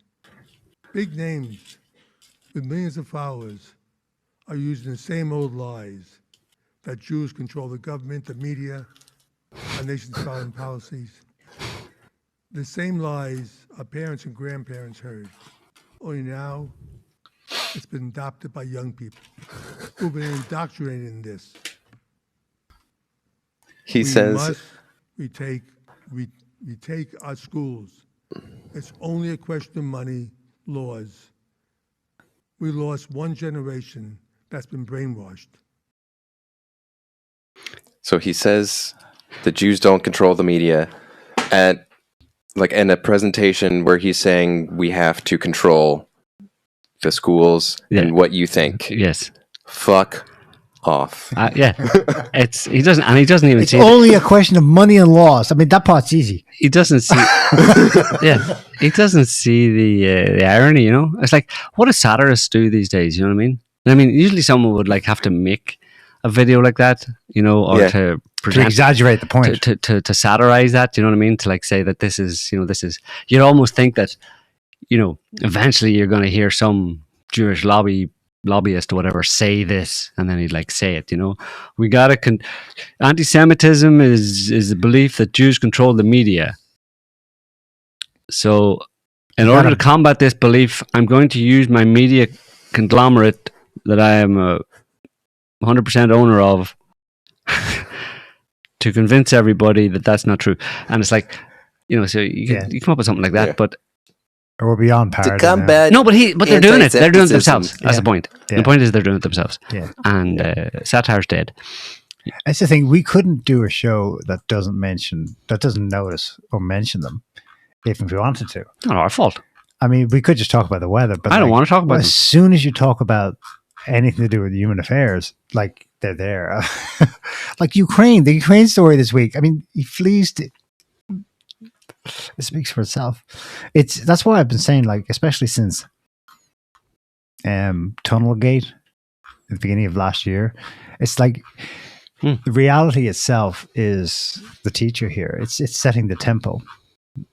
And the Israel Firsts may believe it's them. Oh, no, it's our power and our ability. We have the money and the laws, like this guy said. It's not really. They're reacting to an accelerating process that's running away from them as well. Let's not forget that. This is going to end one way or the other, and in our lifetime, it's going to transform. Something is definitely going down because the backlash is still not. I don't know if it's still a majority of people. It's strong. It's strong enough that it's not going to translate for them well in elections anymore. That's the good news. The bad news is the chaos could be like. Yeah, really disturbing. And maybe you're right. Maybe that's what Trump's trying to avoid. I mean, it's just downstream from that is genuine economic, social upheaval and chaos. And Trump does not want to be going down as that guy. No. Do you remember the psychic who was predicting that Trump would survive his assassination? And then his follow was that Trump would nevertheless be left holding his head in his hands, going, "What the hell?" There would be a crash of some type during his term. That's kind of come true. I think he specifically said economic crash. That was his guess, but that the glory of surviving assassination and being born again. He made this prediction in April 2024, long before the shot was fired in Butler. But that then quickly in his new term, it would all go to pot. That's kind of come to pass. So that was pretty good intuition on his part. In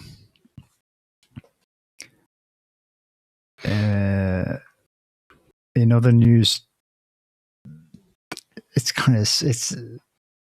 it's where we're at. The good news is Tulsi Gabbard released all the files this week on Amelia Earhart and her disappearance 100 years ago. That's what she's reduced to. That's what she's reduced to. That's what she's reduced to. Yeah. Also, what are you, the director of national intelligence? Yeah. You want to know what's going on? Yeah. Do you know who Jack the Ripper was? Here's some files we have on Jack the Ripper. Why don't you look at those for a while? You know Santa Claus? Yeah, Santa Claus. There's some allegation that he may not actually exist. We hear all the files we have. Have a look at those. Go get him, director. She's like, yay! I'm getting to do stuff, investigate things. I'm gonna be investigating Santa Claus.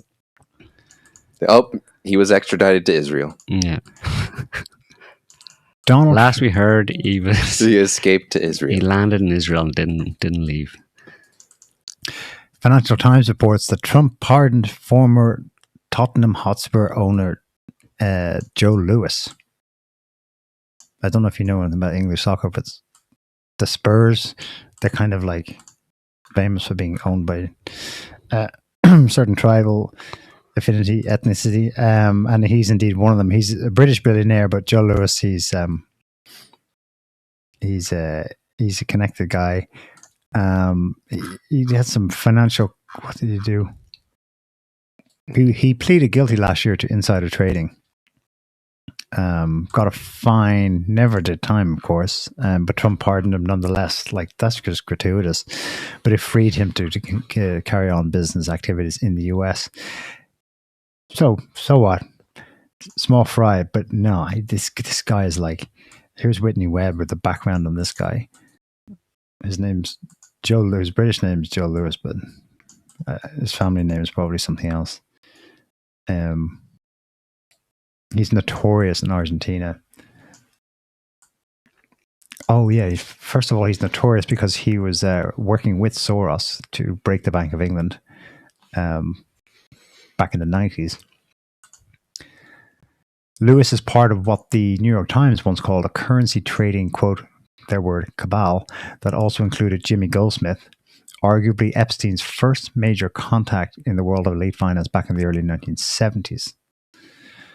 I first wrote about Lewis years ago because he has created his own de facto state in El Bolson, Argentina, where he has bought out the local government and has his staff regularly threatened to kill them, and has nearly succeeded, some locals, if they try and access the public lake his mansion borders. According to sources I spoke with when I traveled there to report about it for Mint Press, he allows IDF soldiers on vacation in South America to access the lake and his property. He also owns an airstrip that the Argentine government oddly has no oversight over, of what comes in and out. There's one of those in Egypt too. What? He has one of those? There's one of those in Egypt. Oh, right. An airstrip that the Egyptian government has no control over. Right. Somebody else has control over it. A neighbor, maybe. Yeah, Candace is onto that. She says she's got something explosive to follow up on that, but she said she was going to talk about it this week. But then she said, no, I couldn't because it's so big. I had to talk to someone in government about it first. And they asked me to hold off for a week. Mm.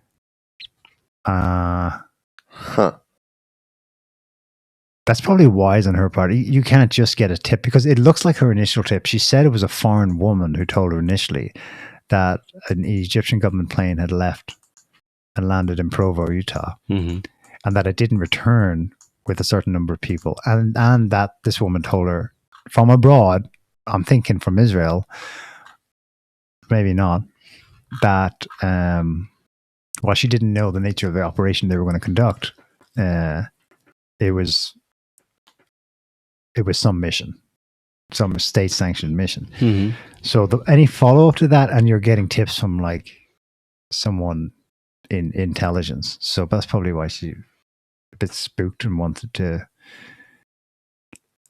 get it clear with someone that you can trust in the US government. I don't know who she'd go to now. She would have gone to Charlie Kirk before, but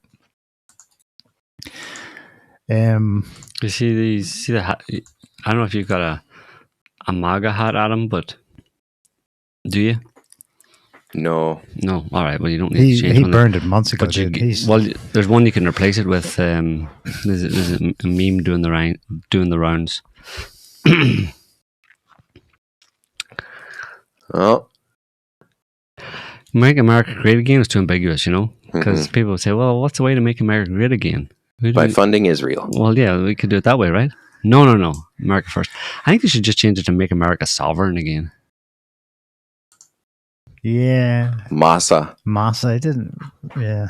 Well, that's not going to play well in the South. Yes, Massa. Yes, a massa. Make America independent again, or make it something along those lines anyway. And here's another awesome meme that's so apropos.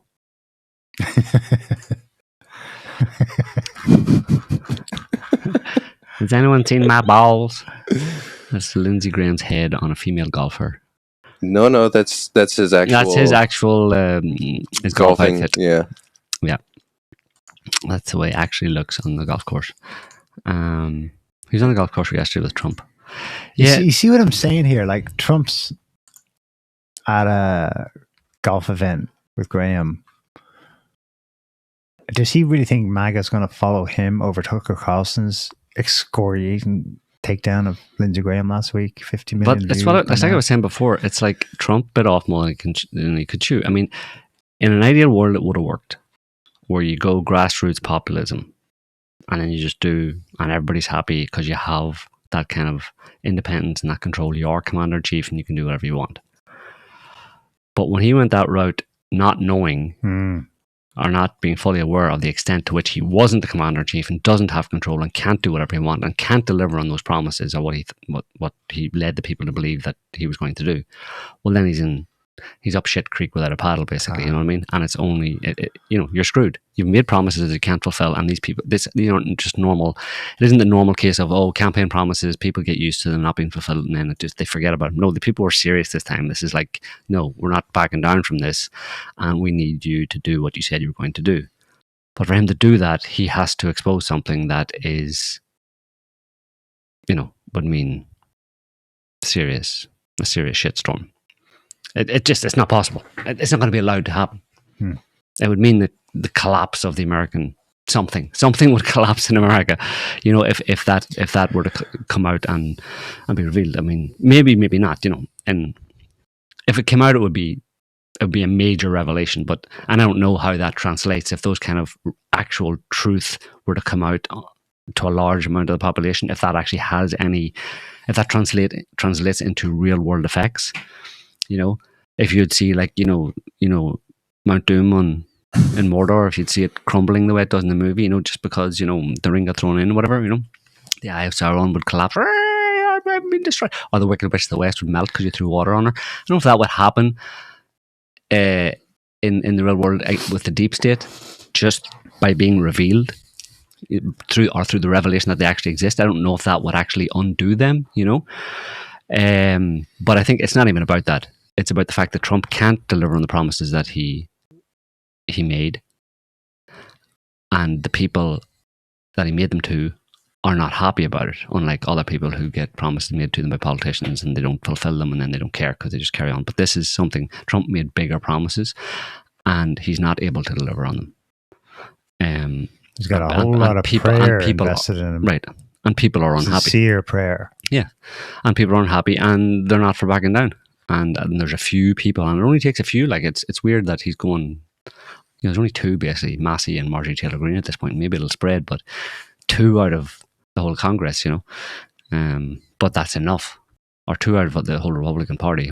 But that's enough, it seems, to be a thorn in the side, And then obviously in the media side, you have Tucker and Candace and people like Nick Fuentes and stuff, and that's enough to keep it going, keep the fire lit, but not just to fade and people just to fall back into apathy, I don't know where that goes.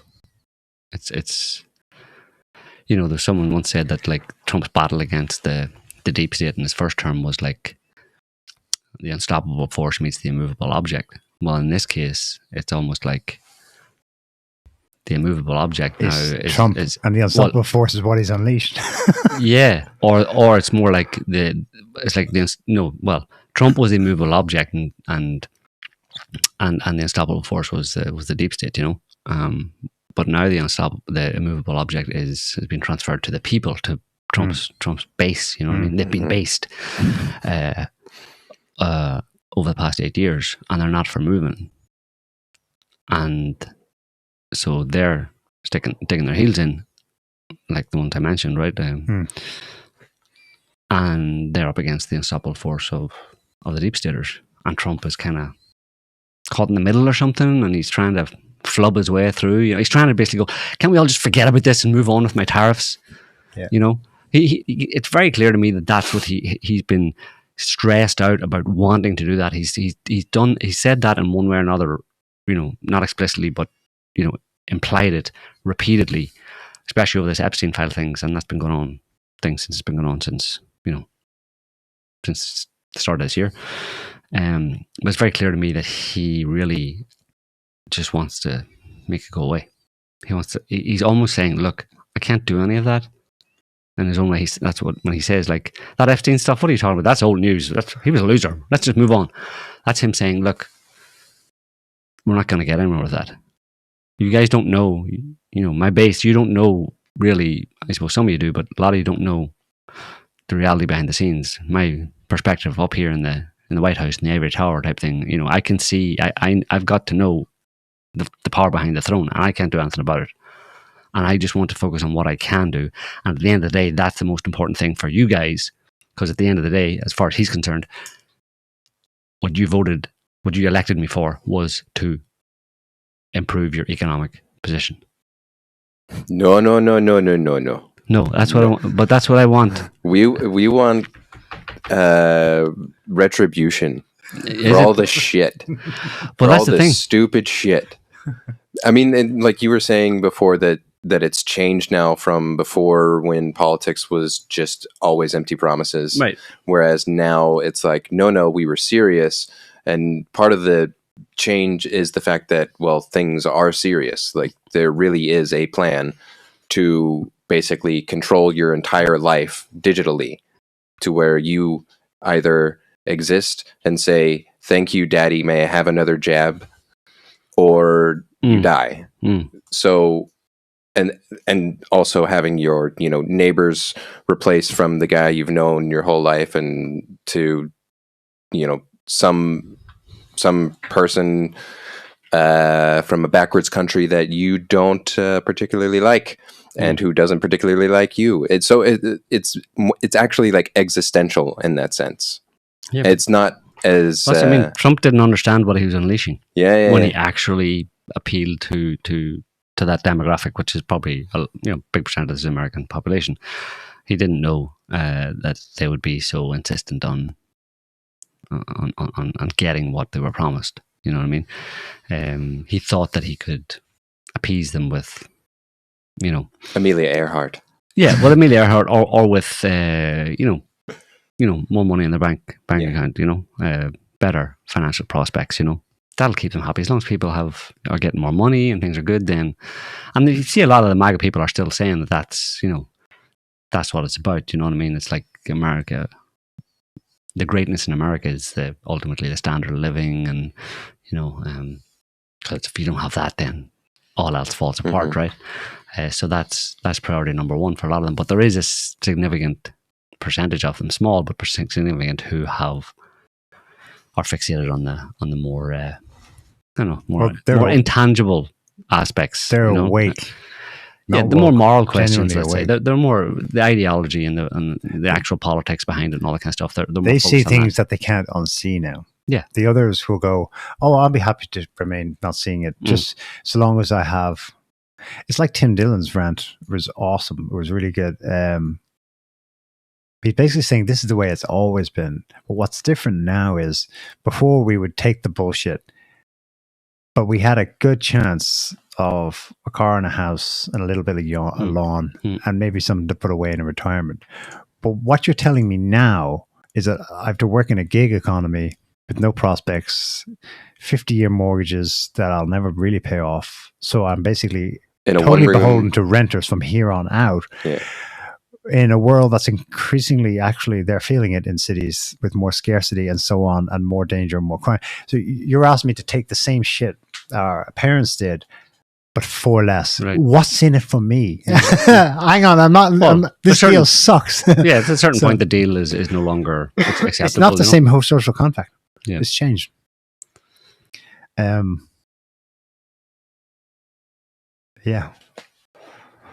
Yeah. MAGA was good while it lasted. It served a purpose. The movie Gladiator, paraphrasing Marcus Aurelius.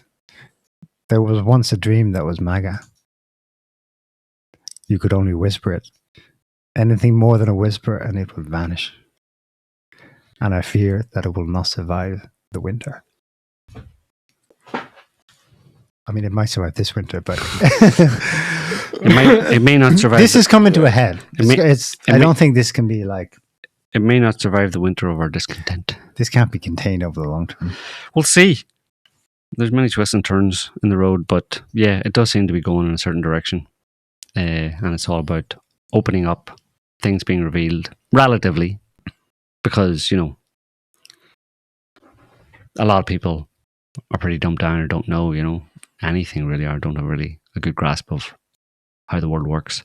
So little revelations can be quite shocking to them, you know. But still, it's like... You know, whereas, in fact, they just do adapt and carry on. Yeah, like the first steps of a child are very important to the child, very significant to the child. Whereas they don't seem to be a lot for an adult who's been walking quite well for a long time, you know what I mean? Mm-hmm. Kids like, yeah, I made my first step. And the adult's like, I've been walking like that for years. What are you so happy about? You know? It's, you know, it's relative. So, yeah. Anyway, and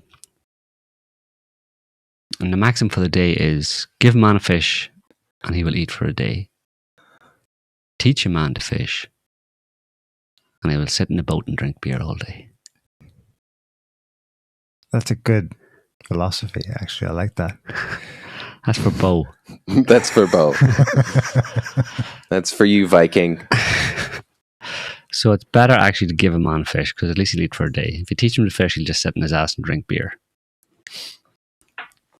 Well, does he like the beer or the fish more? Well, he's not getting any fish. He's just drinking beer. He's just there for the beer. He doesn't care if he catches any fish. And unfortunately, it's the only thing we have for you is Bud Light. Yeah. So suck it up, cupcake. Yeah. So there you go. All right, we're going to leave it there for this week, folks. We hope you enjoyed the show. Thanks for commenting, watching, and doing whatever else you were doing, as long as it was appropriate. He's responded. Who has, Bo? Yeah. What do you say? It's at the top there. That's the best part of fishing. Yeah, not catching any fish. Just drinking away in the sun. Yeah. Well, keeps you out of trouble, I suppose, Bo, yeah. We'll be back, next week with another show on whatever bullshit's been going on between now and then. And of course, you can be fairly sure that there will be a large quantity of that bullshit. And we will wade through it to the best of our ability and find the nuggets and throw them at you. Alrighty. So until then, have a good one. See you later. Thanks for watching. Bye. Can't stop the signal now.